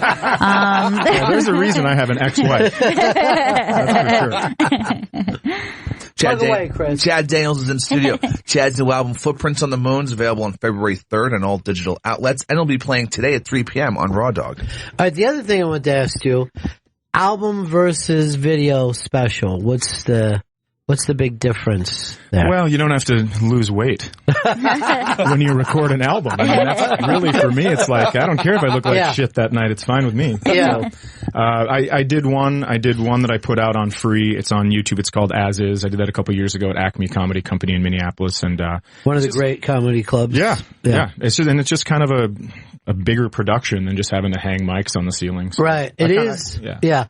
And there's something about the album too that I think is closer to the experience than watching a video. And I couldn't tell you exactly why. Maybe because I grew up on albums, but watching a video and there's always some kind of sweeping, panning camera back, close up. It doesn't remind me of the actual experience. Right, because you're looking at it from different angles. And also, every time it cuts, I always think, I wonder what line they messed up there. Yeah, Right. I know. I think the same thing. And you don't feel that in the audio edits. You know what I mean? Exactly. Like, it feels smooth. Well, the audio forces you to pay attention to material. You know what I mean? It also gives you that ability to make your own pictures in your head. I think you also have far more connection to the laughs in the room. You know what I mean? Like, I don't think when you're watching a special, you're like, oh, he really got a great laugh there, as much as you're having your own experience, you're laughing and you're kind of, but something about listening to an album, I think you kind of feel a little bit more like you're part of that collective. Mm-hmm. Well, I remember being a kid and listening to comedy albums and thinking, how hip do you have to be to find a comedy club? You must be, you know, when I would read it would be like Hungry Eye or something. I'm like, oh, these people sound amazing. Maybe someday when I get older, I'll go to a comedy show. I mean, it would never even occurred to me to get beyond that dream. But I always, there's something about video that I don't think it captures in the room. First of all, it's always going to be a couple back, because there's always a feeling of some kind of tension in any comedy show. You know, it's being set up. Is this going to be a payoff? Yes. A lot of those laughs come from, thank God I've been paying attention. You know, thank God I hung in with this guy. There's also on video, when I shot that special, I could hear the guys' headsets, the camera guys. So I'd be in the middle of a setup and they'd go, all right, we're going to go to camera 4. And everybody could hear it in the room. And I was like, get the fuck out of here. Right. Let's just do a show. Yeah. And I do think it also causes people to look and go, I think you're right. On video? You know what I mean? Because if we had cameras in here now, all of us would care about how we're sitting. All of us would care about our hair. You know, and when I do Anthony Cumia's podcast, it's set up like it's a radio show, but it's not. And everybody is aware of it. And we're all trying to lean forward, looking over. Yeah. Yes. And you're not checking your phone. You know what I mean? You're just like, I'm on camera right now. I always even thought just the act of taking a picture is the strangest thing, because at no time would you have your arm around another person. You know what I mean? Like, this is how we were standing just moments ago before you showed up with this camera, side by side. But what if, like, Lawrence Fishburne was here today, and any time in life, if I would come over and put my arm around Lawrence Fishburne, it would be the strangest thing that ever happened to either one of us. But that is totally okay with a camera. Go ahead. Yeah, I always tell my son when we're taking pictures, don't you dare smile. I want this to be reality. Because you're never smiling, ever. And how old is he? He's 17. Yeah, there's not a lot to smile about when you're 17. No, but man, he doesn't smile, but he puffs his chest out a lot. That's for sure. Yeah, is that right? Yeah. Yeah, there's going to be a front yard brawl. July 19th, pay-per-view when he turns 18. Today's the day, my friend. Well, the day is coming, but it ain't today. That's what me and my older brother went through that for years, where he was like, one day, right? I'm just like, I don't know. Rather not think about it today, because it ain't today. Are you living in a suburban or a country environment there? I live in a town about 15,000. Yeah, that's sweet. Yeah, not so bad. I like that kind of a town feeling, and you don't always get it so much more than the suburban sprawl mall thing. Like a town that has their own scene going, their own kind of texture and cool yeah, where you're like, okay, I'm downtown right now, and this is where the people sell stuff, and this is where the restaurants are. But when you're in the suburbs, there's no real center of anything, and the businesses that open up aren't that connected to anybody. You know, the restaurant doesn't mean anything. It could be that, well, you know this from traveling. Right. You sit in an Applebee's, you don't know where you are. Exactly. In the country. Chris, you were saying something about the malls. They're all right. So, like, landlords of malls around the country are just, instead of trying to restructure their debt because they took out loans to buy this property and build these malls, they're just saying, look, we just don't want to be in the mall business anymore. Just malls are falling apart. Right. And malls are becoming what we used to think of the inner cities as, right? So a mall in some of these places, you know, and you know it if you go into a mall and there's just a huge table with goods on it. You know what I mean? Like, there's no kiosk. No. It's like a table full of pants and shoes and can openers. And you're like, if I can find it, it's cheap. But malls are getting to be pretty shady. It's like an inside sidewalk sale. Yeah. Is what it is. Yeah. That's weird to think because it was like mall culture was such a thing when I was a kid. Sure. You know, like it was like a social center point. It probably had a good 30, 35 year run. And now they're trying to come up with, all right, can we make an outdoor mall? Can the stores be there? Yeah. But not this roof over it and mall security. You know what I mean? Like all that shit is weird. It takes up a huge amount of space. Like some malls on Long Island are just fucking gigantic. And then the parking lot is bigger, Yeah. right? So it is this gigantic thing that takes place. And they have their own like road. Like this is the mall road. Yeah, right. Because you gotta go to It'll fucking. be called Mall Road. Our mall's the same thing. All the stores took off from when I was a kid. They're all gone. So now Yeah. they have like a quilt shop that's open Saturday 11 to 12. Yeah. And we just go in there and roll nickels. Yeah, right. When it's cold out, I bring my kids and we have nickel rolling competitions. That's it. As far as you can go. Absolutely. But yeah, you're right. Some of those things that used to be the cafeteria are now a weird church. You're like, what? It shouldn't be. It's a fucking mall. And I don't think there's been a new mall built in this country in like well over a decade. Like there's not, that thing is gone. Yeah, I think you're right that like maybe a more like outdoor kind of setting. Like, you know how it's like kind of set up like Woodbury Commons is kind of like that kind of example of like, it's like more courtyardy. It's Right, not like you're just in one weird windowless giant warehouse of Yeah, they have stores. those all over too. The outdoor or outside living centers or something like that. Yeah. They try to put apartments there, right. but it's just false. It feels like anywhere that you go that has that river walk thing, like they all try to come up with, hey, we'll put it next to the river and there'll be a walk and then we'll have the stores. Benches? There. Yeah, benches. Right. I live above the buckle. Yeah. Sweet. Look, no matter how you do it, kids are still going to sell crack there. You're not going to get around the fact that teens are going to hang out there, and it's going to be a pain in the ass. Chad Daniels is in studio. Chad's new album, Footprints on the Moon, will be available February 3rd on all digital outlets, and will be airing today on Raw Dog Meet at 3 p.m. Right after our show, 3 o'clock. We'll be airing it. And this is that presentation of that year of your life. You've already moved on from this material. Yeah, this is it. So I'll have sometimes people will yell, "Hey, what about this bit?" And I can't remember it. You can't even go back to it. I can tell the actual story with the beats, but I won't know all the lines to it or anything. Which is comedy at the end of the day. You know what I mean? Like those tiny little things is what makes that thing work. So when you go back to it later, it's completely different. Now, you know who has to repeat material because people yell it out is Brian Regan. Yeah. They force him. And I've seen it happen where he'll go, yeah, okay, I'll do it. Because he's also a sweetheart. He doesn't want to disappoint anybody at any time. So he'll do it and the people know it. But they've brought a friend, and then they just stare at their friend while he's Do you telling love a joke. it? Am I right? Laughing. It's as funny as I told you. Aren't isn't you it? glad you came with me tonight? I knew this.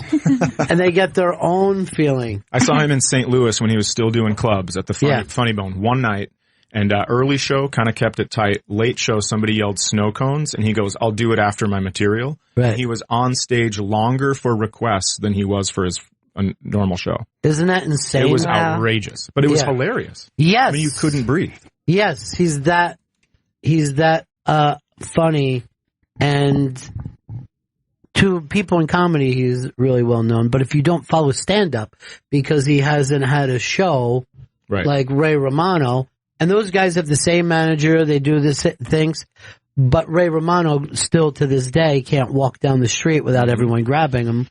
And, Brian explained to me once, he'll go do a sold-out theater, and he goes down the street and stands in line at the Starbucks And, you know, Right. he's just a guy at Starbucks. I think that's a perfect life, though. It seems like it, right? Yeah, I agree. I think that isn't that really the best case scenario, to be kind of loved and respected, and your peers think you're super talented. You have, you know, people who are there to support you, and then you get to just be a person. Yeah, I have a similar story to that. A lot of times I'll go to a club and then the door guy will ask for my ID. Yes, isn't it amazing? Yeah, it's really neat. Where you have to explain, I'm one of the comedians in front of the line. Yeah. You know what I mean? Marquee up here that you see with my name on it, that's me. People that came to the show are like, oh, he must be good if the fucking door guy. I always think the perfect level of fame is like a writer. So at the end of the meal, when you give them your credit card, they go, "Oh my God, you're John Irving." Yeah, right. But that entire time you get to enjoy your meal, and they only recognize your name, and they're like, "This is amazing. Can I get a picture?" And you're like, "Yes," because no one has bothered me, and one picture doesn't bother me at all. Let's stand side by side and hug each stand other. side by side. I'll put, like you were Lawrence Fishburne, I'll put my arm around you, even though we've never met. Our hips are just touching right now. Chris. Chad Daniels is in studio. His new album, Footprints on the Moon, will be airing today at 3 p.m. on Raw Dog, and it's available February 3rd on all digital outlets, and on Twitter it's at Chad Daniels34. Chad, we gotta let you go. You're doing some other stuff here at Sirius today, yeah, right? that's right. What else do you got going on? Taping with a couple other people. Okay, great. I'm wide open to it, though. I'll be talking to some strangers in just a few moments. Great to see you. Continued success. Oh, thanks. I appreciate that. See you next time. Welcome back to Bennington. Yeah, thank you. Thanks, Chris. Gary Gulman's in studio. What? Yeah. You're kidding me. Gary's performing at Comedy Works in Denver, Colorado this Thursday the 26th through Saturday the 28th, with shows at 7:15 and 9:45. Go to comedyworks.com for tickets and more information. And for the rest of Gary's dates, go to GaryGulman.com. You better leave now if you're on Thursday. And yeah, I'm going in tomorrow morning. Can't wait to get up. Good to see you, buddy. Good to see you, too. It's been a long time. It has been a long time. A lot has happened to you. Your big special was received. A big theater tour was going on. Things are going good. Yeah, I've been pretty busy, so I'm grateful for that. And I wouldn't call it a big theater tour, but a theater tour of sorts. It's big. It's a big thing, dude, when you're going out and playing theaters. It's great. Thank you. Thank you. And I also heard you killed. Fez caught you in Florida. And was very, very impressed. Yeah, it was good to see him. He doesn't seem as healthy as he was the last time I saw him. Is he okay? He's he's convalescing. Okay. Is what he's doing. He's dealing with some diabetic nerve damage as well as left, but the heart is better. Oh, good. Good. That's good to hear. And by the heart, I meant his love life. No, I don't know why I said that. I like that you're wearing the Lord of the Rings. I am. Oh, Lord of the Flies. Lord of the Flies, yeah. Which, for me, when I was a kid, was the oh fuck book. You know what I mean? Like, oh, this book is completely true. Yeah. I know me and my friends. I know. It's so scary. Yeah. So scary. I think it would take no time for me to just go total Lord of the Flies. Like, I think I would be hours deserted on an island before I was just like rubbing mud on my face. When the grid goes out, you know what I mean? And this is what they're worried about with the cyber attacks all the time, is that they'll be able to shut down that grid, and then how quickly. Someone just brought this up to me the other day. They said that every revolution has been about one thing. We're hungry. When people get hungry, that's when they go batshit. And they're like, food is mood. Yes. Let's storm the fucking gates. I hear there's ham in there. Yeah. You know, that's it. There's no other ideas that matter to people outside of food. Yeah, I think I'd be in the Piggy Jack camp. I'm more of I'm not much of a leader. I just know I'd go weird really fast. You'd be over with the other crew? Yeah, I don't think necessarily I would be a leader, but I think that it would take, like in Castaway when he's talking to Wilson, that would be like 6 hours in for me. No, I only have to be alone for a while before I'll start talking to myself. But I do get the fact, like, dude, I'm not waiting for the fucking conch. I got a lot of shit I want to say. The conch thing is stupid. Just because you're holding it. You don't have the conch, Yeah. so you need to shut your mouth. That's, were you a big reader as a kid, or? Yeah, I read a lot, and I continued to read up until recently. I haven't had the concentration that is required. It is very, very difficult these days, and I have to read bios all the time. You know, somebody wrote the book of and I can read them incredibly fast. But a novel, I am now going like, wait, did I just, have I been reading? Let me go back to that. The amount of time it takes me to read where I feel like I have to be, like, just like you can do it in a short amount of time and then you have to move on to something else. But then you can binge watch for like 7 hours. Why is that? Because you're not concentrating when you're binge watching. Yeah, you know? Yeah, you're letting it all happen to you, and reading requires a little more concentration. Also, we read so many short blurbs on Facebook and Twitter and everything that we're just not accustomed to reading for long lengths of time. It's really, it's a shame. And there's no other art form that you're completely engrossed in than when you love a book. You know, when you love a book and you're like, oh man, I wish this book was even bigger. You know what I mean? You don't have that kind of feeling anymore. And the novel is almost gone as an important American art form. It used to be the great American novel was the great American dream. Yeah. You wanted to live a life that you would be able to write a novel about that life. Right. And that's gone. Now you're hoping to go viral with a very short, weird thing. With you and a ferret. Yeah. Did you see that thing with me and the ferret? 50,000 hits. I'm just hoping to get a good retweet in. If I can get that, I feel like it's a successful day. I don't even want it for myself. I just want to say, look what I found, everyone. Enjoy it. You're promoting yourself all the time, right? Being a stand-up in the stand-up business. Yeah, I have to go on radio, usually Friday mornings. And every Friday morning. Just about every Friday morning, and promote, and it's, and then it screws up the rest of the day with sleep and everything. Sure. Like that. So it's really taxing. Well, I've been on the road every weekend except for the holidays since September. Really? Yeah. And you just go out, do it, come back. So you're flying I come back twice. on Sunday. Yeah, I fly twice. I go on, every once in a while I'll do a 7 to 10 day sprint, but that's brutal too. Yeah, I think flying is so exhausting. Yeah. I don't know what it is, but to fly and then have to do something that day is asking too many things. You know, I want to get there at least the day before. I know. I should start doing that because the Thursday night shows, I feel I'm really picking myself up on my bootstraps. You're just wacky. You're just wacky. You're just like, I don't know if anything's making sense, ladies and gentlemen. I was just up in the sky minutes ago. Minutes ago, I was in the sky like a bird. And now I'm here trying to interact. Checking in is exhausting to me after. Oh my God. Yeah. Checking in for the flight, checking in for the hotel, everything. Car, just no one knows exactly why you're there, and you have to explain to them. No, this is all worked out. Everyone knows about this. Right. Papers and everything. I know. I think too, like because comics and fly a lot more, it probably you get used to it because I don't fly that often, so just the flight itself is like kind of an event to me. Sure. Like I can't really do anything the day of a flight because I'm like, you don't understand what I've just been through. I think you're nuts if you treat a flight like nothing. You know what I mean? You are up in the air. And maybe that comes like I'm a bad flyer. I'm like a nervous flyer. So it's not only is it like physically exhausting, but then it's like emotionally exhausting. Like I've had a lot of like highs and lows throughout the day. It was just like kind of like going nuts a little. Like an adventure day? Yeah. So then when I am finally like where I'm supposed to be, I'm like, I've had enough of today. We'll just start from tomorrow. Yeah. I believe in jet lag even for a short flight. I'm still jet lagged. I don't care what anyone says. Yeah, no, I agree. I fly every Thursday and every Sunday and every Monday and Friday. I'm just exhausted from the flights. That's a lot of your life then. Yeah. It seems to be like half my week is spent flying.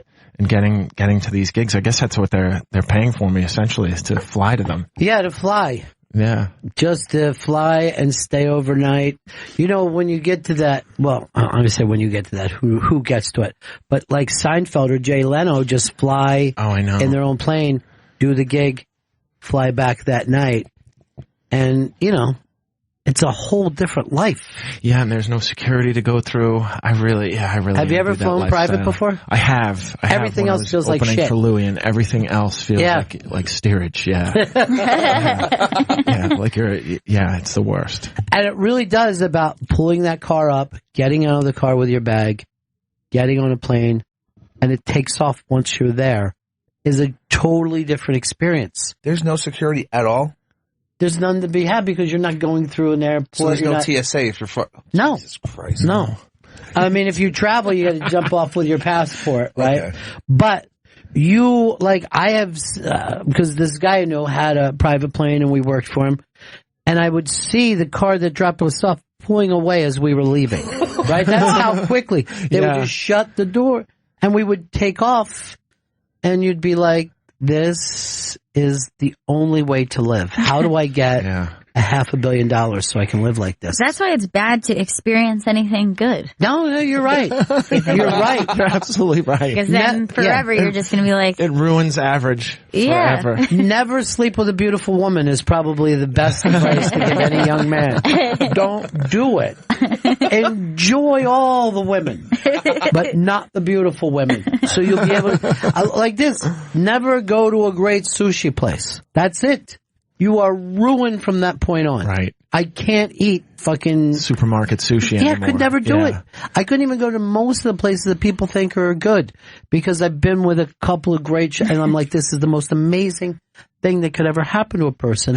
And that's great, but the spitting out of regular sushi now is sad. Which at one point to your life you were like, this is good. This is good. I enjoyed it. I was an enjoying place. So... be with hideous women and bad sushi and your life and ride coach, and your life will be so much easier to deal with. Yeah, even first class doesn't hold up to the private jet. The first class is first class is only great because there's people with worse seats. Yes. That's the only thing. You get on, but then they pass you, which is like seems weird. Oh, I love that. I love it too. I think it would be uncomfortable. I mean, I think I'm not even sure if I've ever. Maybe I did once in my life, rode first class, but I always find it uncomfortable, like the LA to New York flights, and there's like, you're on the plane with celebrities who are just like looking forward, trying not to make eye contact with you, and you're just bother them later. Like, what do you got going over here? Like, it seems like it'd be more comfortable to be in the back. I don't know. The thing is, you're getting your Coke faster than anyone else. I mean, it's what life should be like. Just a little quicker and a little wider than the people near you. That's all you want. Yeah. Yeah, a little bit wider, more legroom, and you don't feel as guilty about asking to get up to use the bathroom, which is always my thing. I'm like, I don't want to make all these people get up so I can. It is a terrible feeling.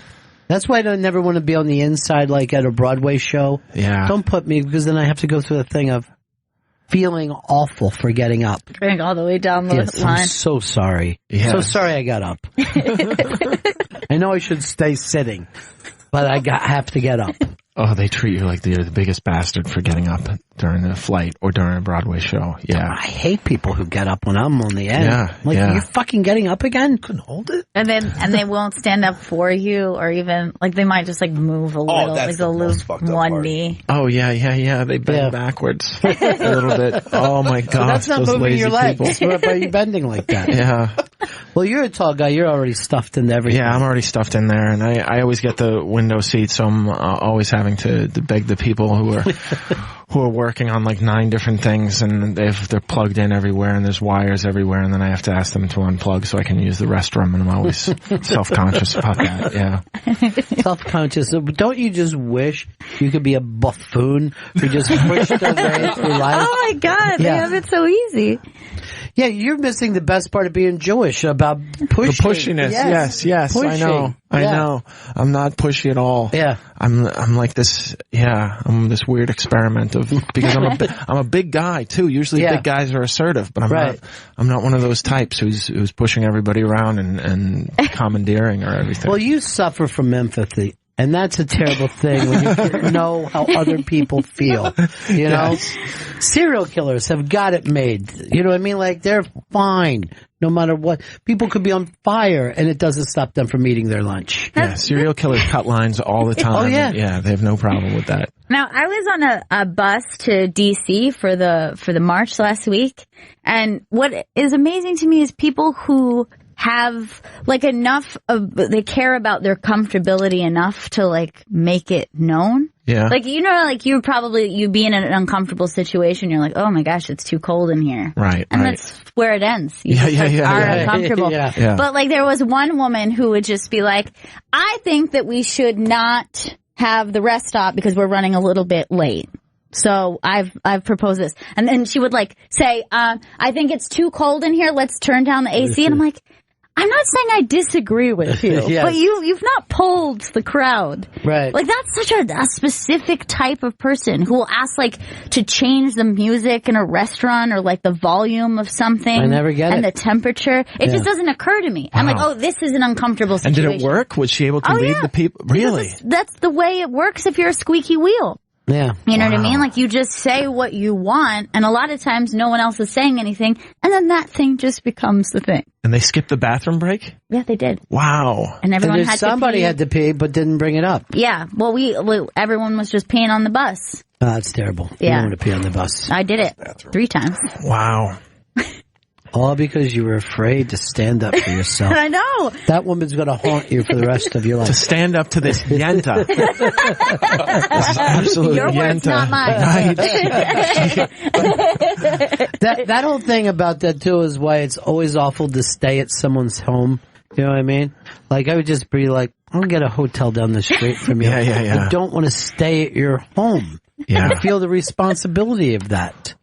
Right, and there's also all the socialization. You have to spend all your time and make conversation with them and watch what they want to watch. And yeah. And then morning rituals are just like awkward. Like who gets up first and starts making coffee, and like do you have to tiptoe around for like an hour and a half before the host like wakes up? Yes. And you're like, should I just start the coffee or I don't know. Do they not start the coffee this time? I don't know what time to start coffee. If they're up, do I have to be up? Do I have to abide by their schedule because I want to sleep in?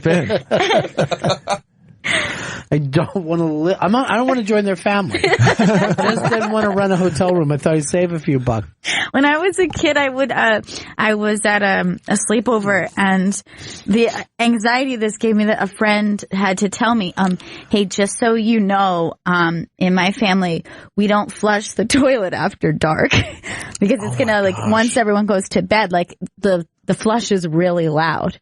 And I just laid awake all night. I was like, this is just too much. I mean, like, if I could go, but then, like, my pee's just, like, gonna sit in there all night. It just, like, seemed, and, like, God forbid. Oh, yeah, God forbid is right. I mean, I couldn't take it. I was like, I couldn't live. And that's when you start to go, you know, my family's great. You know what I mean? You're just like, I was not living in, I didn't realize how good I had it. These people are living like crazy people. Yeah. they wake With the up no to. flush rule, that's insane. But I would feel that way if I'm like, oh, they use margarine? Oh, yeah. Disgusting. But just they don't choose Jim. What kind of family is this? It's chaos over here. Fuck the heck? You like stay at someone's house and they're like, we drink milk with dinner. Yeah. You're like, get out of here. That's not my culture. No. You sure we can't get you some bad cereal? We have bad cereal here too. It's the kind no one likes. I'm never going to another sleepover again. Yeah. We underdo our waffles, so would you like some breakfast? It's an ugly, doughy waffle. I remember sleeping over a kid's house on a Friday night, which meant in my house, the kids got to stay up as late as they could. Right. As late as you wanted. Yeah. If you were awake, you got to watch TV or do whatever you wanted. And these kids, 8:30 on a Friday night, they had to be in bed. And I just, I laid there with my eyes open, just thinking about all the TV shows I was missing. Sure. Planning my escape, and it was just awful. And at that point, you're like, why even have a sleepover? If this is the rules of your home, why invite me to Yeah. it? And they were out cold immediately. So used to going to bed late, early, and so used to getting up early. They just, they abandoned me. You're like with Scientologists at that point. Where they had been raised and brainwashed that way. Yeah. They had no desire to watch all the great Friday night TV shows that were on back then. I can't remember what they were, but it was probably The Man from Atlantis or something. Anything, yeah. Well, like first of all it had to be on was TV. Yeah, it just had to be TV, and I loved it. Yes. This TV is great. Wonderful. Telling all kinds of fun stories. Gary Goldman's in studio. Gary's performing at Comedy Works in Denver, Colorado this Thursday the 26th through Saturday the 28th, with shows at 7:15 and 9:45. Go to comedyworks.com for tickets and go to GaryGoldman.com for all of Gary's dates. Now, when you're performing in a place that enjoys legal marijuana, does it change the audience at all? No, it doesn't. It hasn't so far, because I was in Washington, and that didn't seem to adjust the audience. So we'll see what it's like in Denver. It might be more extreme in Denver, but we'll see about that. I hope it does. I hope there'll be an easier audience because they're all high. That would be fantastic. Just high, and they're just laughing at everything. Yeah. Not even sure why. Yeah. Not getting it, but enjoying themselves. Sounds coming up. Yeah. Yeah. Now, did that last special change a lot of things for you? I think it got me more fans. Yeah. Yeah. I think I have more fans at the shows, and more fans are likely to come out because they've seen me before. But also there's people who have to email me and ask me if the show is going to be different from the special, and I have to assure them that it will, because they're very frugal out there. So they don't want to pay to see something twice, which I completely understand, but I don't know what that's going to do to me when I'm in my 60s, when I really need to just rely on the hits. Because nothing's flowing. Well, has anyone else been as dumb as me and went to the IMDb page to look for the documentary? Hundreds, yeah. Yeah.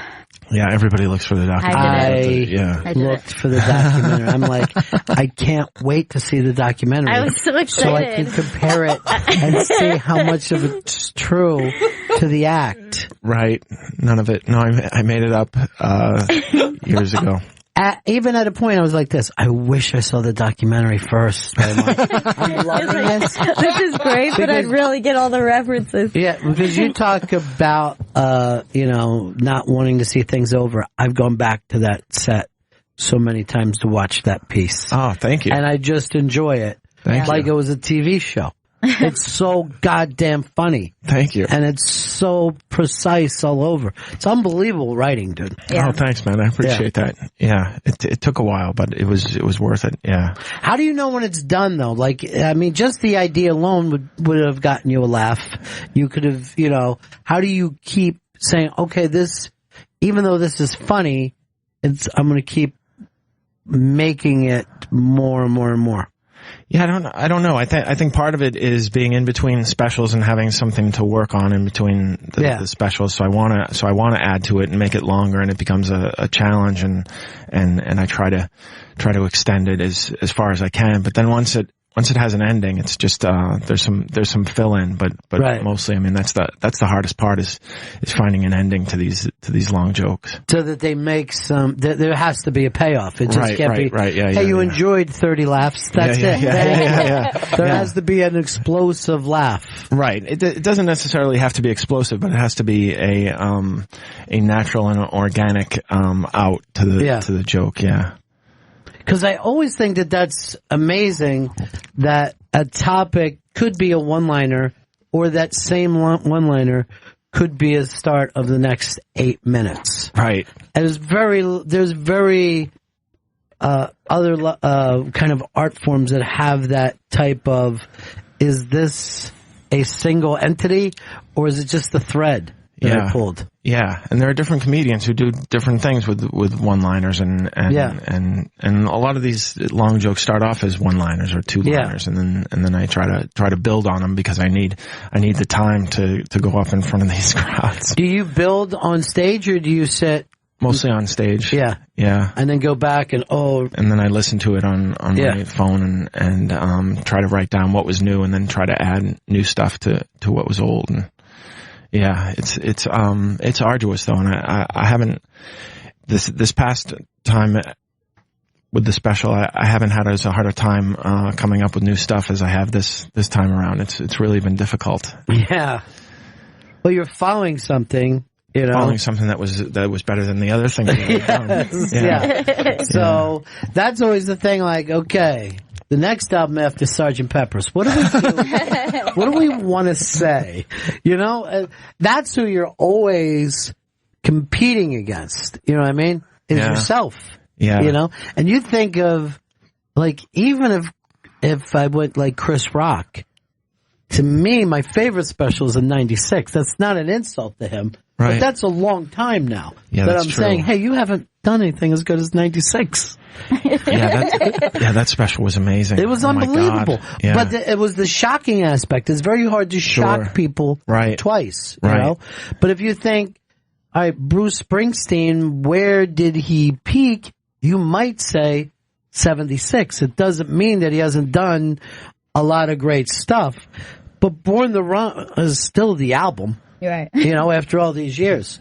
So you're like, 40 years since your peak. And yet, you're a giant act and you go out and you do songs and make people happy everywhere. But I don't know whether you've ever done anything as good as Born to Run. Yeah. Yeah. I wish I could just play the hits. That would really make everything so much easier and just, go out there, but the people would be furious. Yeah. It's, they do not. And the funny thing is for those guys is no one wants to hear anything but the hits. Yeah. Like for music, they're just like, give me hits. Yeah. Don't sit in your house and work really hard on something. I know. Something that they love and maybe better to them than anything they've ever written because it's more unusual or unique. Yeah. Well, Dave Hill was telling me that he had read something that after it's like 32 or something where we're really not open to new music, right? Wow. We're just like, I've got my music, I've got my era, that's it, I'm good. But that certainly isn't true of comedy. No. Somebody can be in their 70s and demand fresh comedy material. I know. Yeah. I know. And it's daunting, man. It's daunting keeping up with these people because I did a Colbert last week and I went out the night after and I was like, are these people going to be mouthing the words to what I did last night? I hope that enough of them are either new or missed it. Right. So that I can do this joke in peace and not feel like like I've burned it forever and ever. Have you ever seen someone sitting through a second show like they came to a first show? Yeah, when I was in San Francisco, a big group stayed for the second show, and I comped them because they wanted to stay, and I was like, it's going to be virtually the same show. There'll be a different order, and I'll put in some different things, but for the most part, you're going to get a lot of the same things because I don't write that fast. Yeah, you don't write in between shows. Yeah, but you still found yourself like drawn to looking to see whether they. Oh yeah. To see if they were looking at their phones. Yeah. Oh my gosh. They said they had a good time, but I can't imagine if the magic is still there. They love the first show, but then they back to back. They heckled the second show. Again, these people, the other 300 people have not heard this. Yeah. I would force myself just to be in the crowd more, just looking over. It's like, one time I saw a show when I was a kid and it was a magician and we were sitting at the side and we could see the shit that he was doing. He had a fake arm. And like, the magician does the thing with like a fake hand. So there's a drape there and you just see him moving stuff. Oh my gosh. And we were yelling, he's moving stuff. That's not even a real hand. And he was like, fuck you. He was furious. Yeah. He was furious, but they sat us in those seats. Oh my God. You got to guard your sight lines, magicians.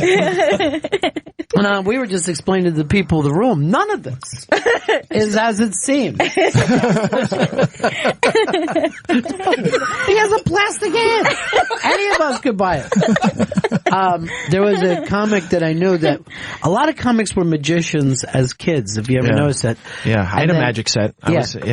And then if he was watching a magician on stage, he would yell out what that thing costs that they were doing. Oh my God. That so was he his would heckle. his heckle, and he was a comic, and he was a prick, and he would yell, $21.99 while they were up there, like, each of this, and after a while, I'm like, oh, it's expensive to be a comedian. Some of that shit's to be a magician. Some of that stuff is very, very expensive. Yeah. And none of it's yours, though. Even a card trick that you think of, the new patter, those card tricks are thousands of years old. Really? Was that the magician who with the doves too? The one who No, I know a guy that he would go on planes and he didn't want to check in his doves and shit, so he would hide them in his pockets. He would have them in his pockets on a plane. Oh my God! Can you imagine great. if a dove got out on a plane? People would go crazy. Yeah, I would yell, "Did somebody's window open?" But he would do that. He was fucking, and he was like, no, it saves me. It's very expensive and it's time consuming to do the stuff to put the birds down with the luggage wherever it goes. Just somebody with just like 8 doves in their jacket. Yeah. But he also, that's how he had them on stage at night. But he's a guy that could just sit comfortably and even take a nap. So sad. Knowing that there was doves in his socks. And his it's so sad that there's that little money in magic that you can... I want to check the birds. You can't check your birds. Oh my God! Then don't be. You know what? Don't be a bird act. Don't be a bird act until you can get to that level where you can check the birds.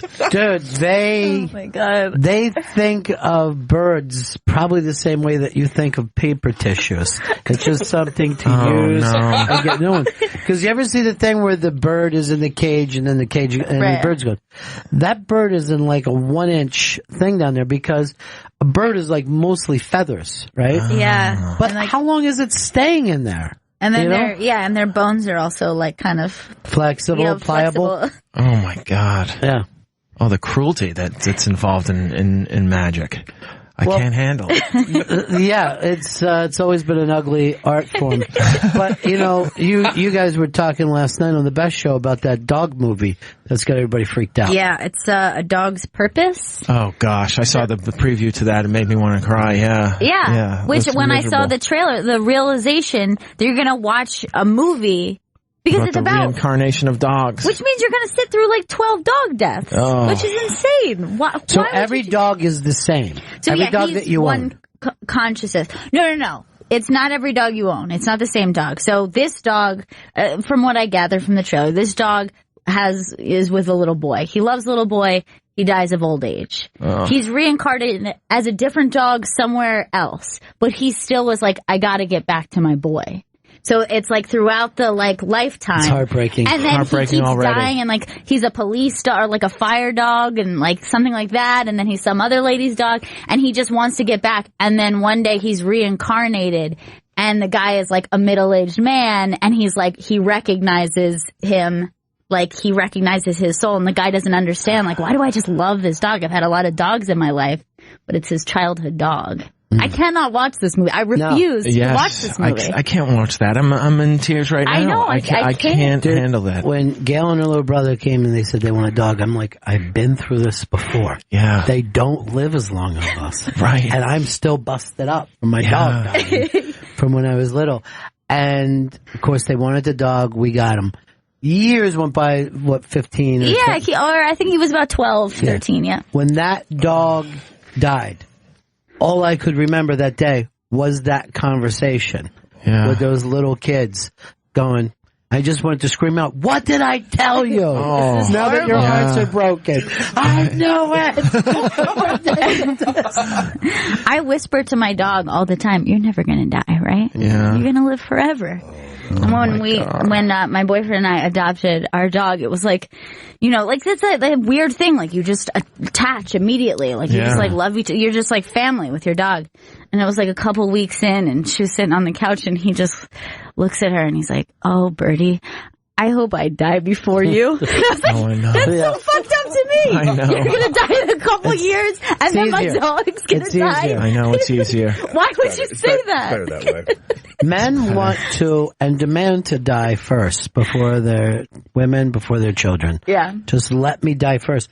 And that's why if your wife dies or your kids die first, you feel kind of pissed about it. Like a rule has been broken. Yeah. And I think that oftentimes you see like a couple who's been together their whole life, and then the woman dies, and then like shortly after the man dies. But I think more often than not, the woman can survive afterwards. Sure. Like they tend to just, like they've been widowed for like 20 years and they move on. Like if your grandmother, everyone's always had like a great grandmother, a grandmother who told them about someone who's not alive. You know what I mean? Yeah. Like they keep the memory of that man alive. Where a man goes, never speak of her again. It brings me too much pain. Right, exactly. I will live in the basement with my liquor. We don't know how to, like a man knows how to excel at life, but just survive or deal with stuff, men do not want to do it. No, I live in denial so frequently. Yeah. Yeah. I'm still in denial over the election. There's still part of me that's like, something's going to come. Oh, it didn't happen. No. It didn't happen. It didn't happen, and my dog's never going to die. When you're out there in the country, are you surprised that people feel differently about Trump? Yeah. I don't know how you can be exposed to his lifestyle and just the things he said that he would cop to, and still be like, I got to vote for this guy. I need to vote for this guy over the other person. I don't understand that. It's stunning to us on the coast that not only, they believe in him. I don't think that they're just doing this as opposed to something else. Like they think that Trump is something differently in a different way than we do. Yeah. The people who have lived with him and known him here in the city for so many years. Yeah, I wish I could be like that. I wish I wasn't, terrified. I wish, I wish the Lord of the Flies was not visiting us.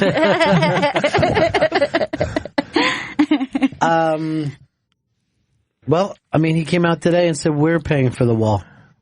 There you go. Mexico. Wait a minute. Yes. Wait 1 minute.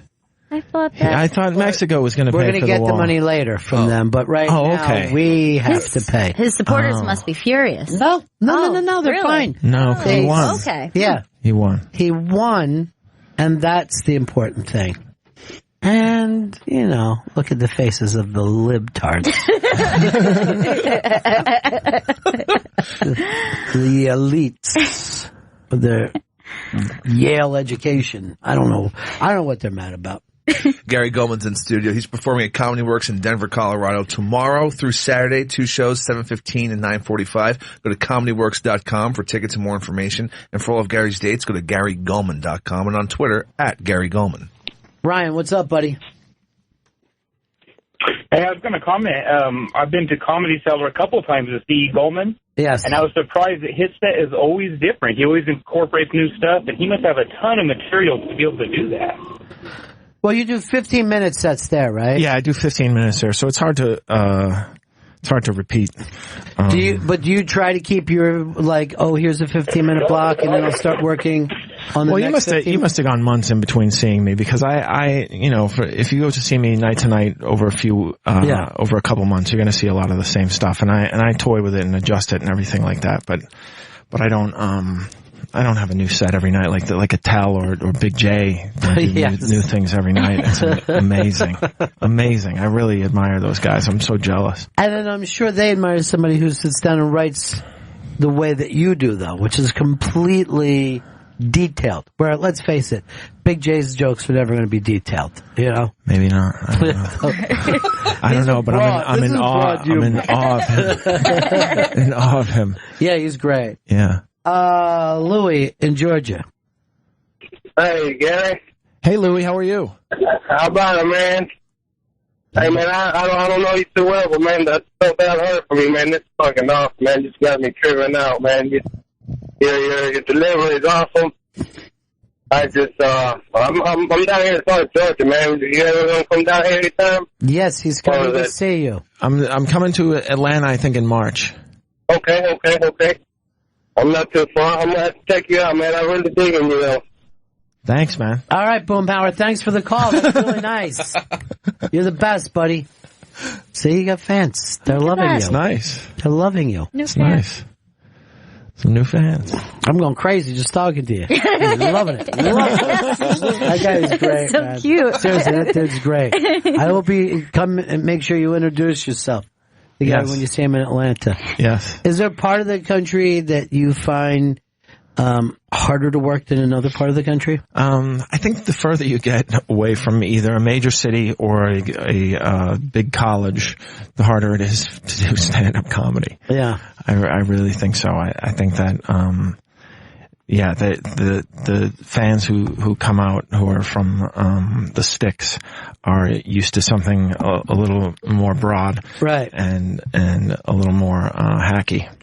Well, you know, when you brought up Trump, that's the places that he played and did so well and crushed drew. it. And when I was a kid, I used to go out with a carnival. My grandparents were carny people, so I was Really? on the road. Yeah. What did they run? It was different joints. Spinning wheel, whatever stops on what you got. All the kind of spinning wheels and winning dolls and shit like that, throwing balls into baskets.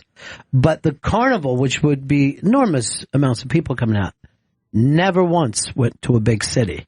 You always went further away from the big city. Yeah. And those people were happier to see you and happier to leave their money behind. Yeah. You know? And happy to join you. Yeah. Yeah, It's a great recruiting base. Yes, it is. So they love sleeping with you. They would say, this is amazing to meet someone in show business, such as yourself. I guess you think our town's stupid. No, I'm loving it here. Loving Fond du Lac. Here's Jill in Philadelphia.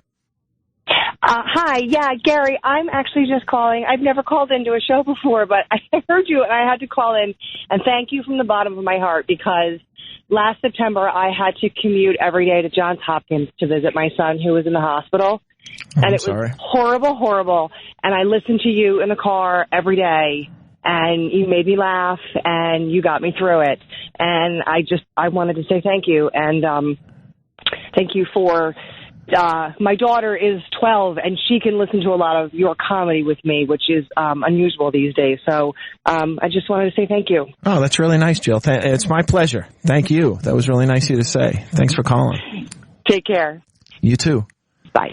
Now, here's always the amazing thing. Obviously, that's not why you do what you do. But to I'm in it totally for the money. Yeah. To know someone at the worst times of their life is having an escape because of your material, that's just mind-blowing. Yeah, that's very humbling. That's really nice. Yeah. I hope her son is okay. I didn't want to ask. Yeah, I didn't want to ask either. I like to think of it as a good story. I don't think she would have felt that positive. Right. But let's just all believe that. Yeah. Oh, yeah. She put on like your album and had on headphones and she started to get stronger and stronger. And they found out that laughter is the best medicine. You know how for years they said that? Laughter is the best medicine? Yeah. New study says it's penicillin. Really? That must have been before penicillin. Yeah, I don't know how it happened or whether they didn't do the testing on it that they needed to. But they do say that the endorphins from laughter makes life easier to deal with. Oh, that's nice. You know? Yeah. I don't know whether beats it's true or exercise. not. Yeah. Yeah, it's far better than exercise. For some reason, riding on a bike is not going to want me to be fucking stronger and better about things. Look how much people are loving you, though, dude. Yeah, it's really nice. It's nice to hear. It makes me happy. And I think there was a real tipping point for you in this last special. Oh, thank you. I hear from a lot of people as they're mentioning their favorite comics or the great comics, your name is popping up. Wow, that's really cool. Time. I appreciate that.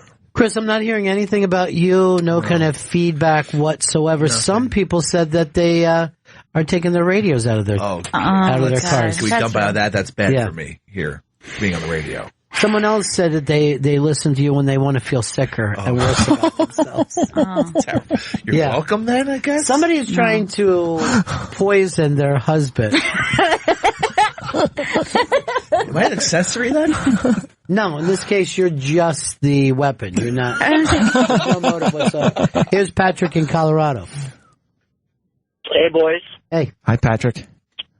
Gary, man, going to see you this weekend. Oh, awesome. Excited.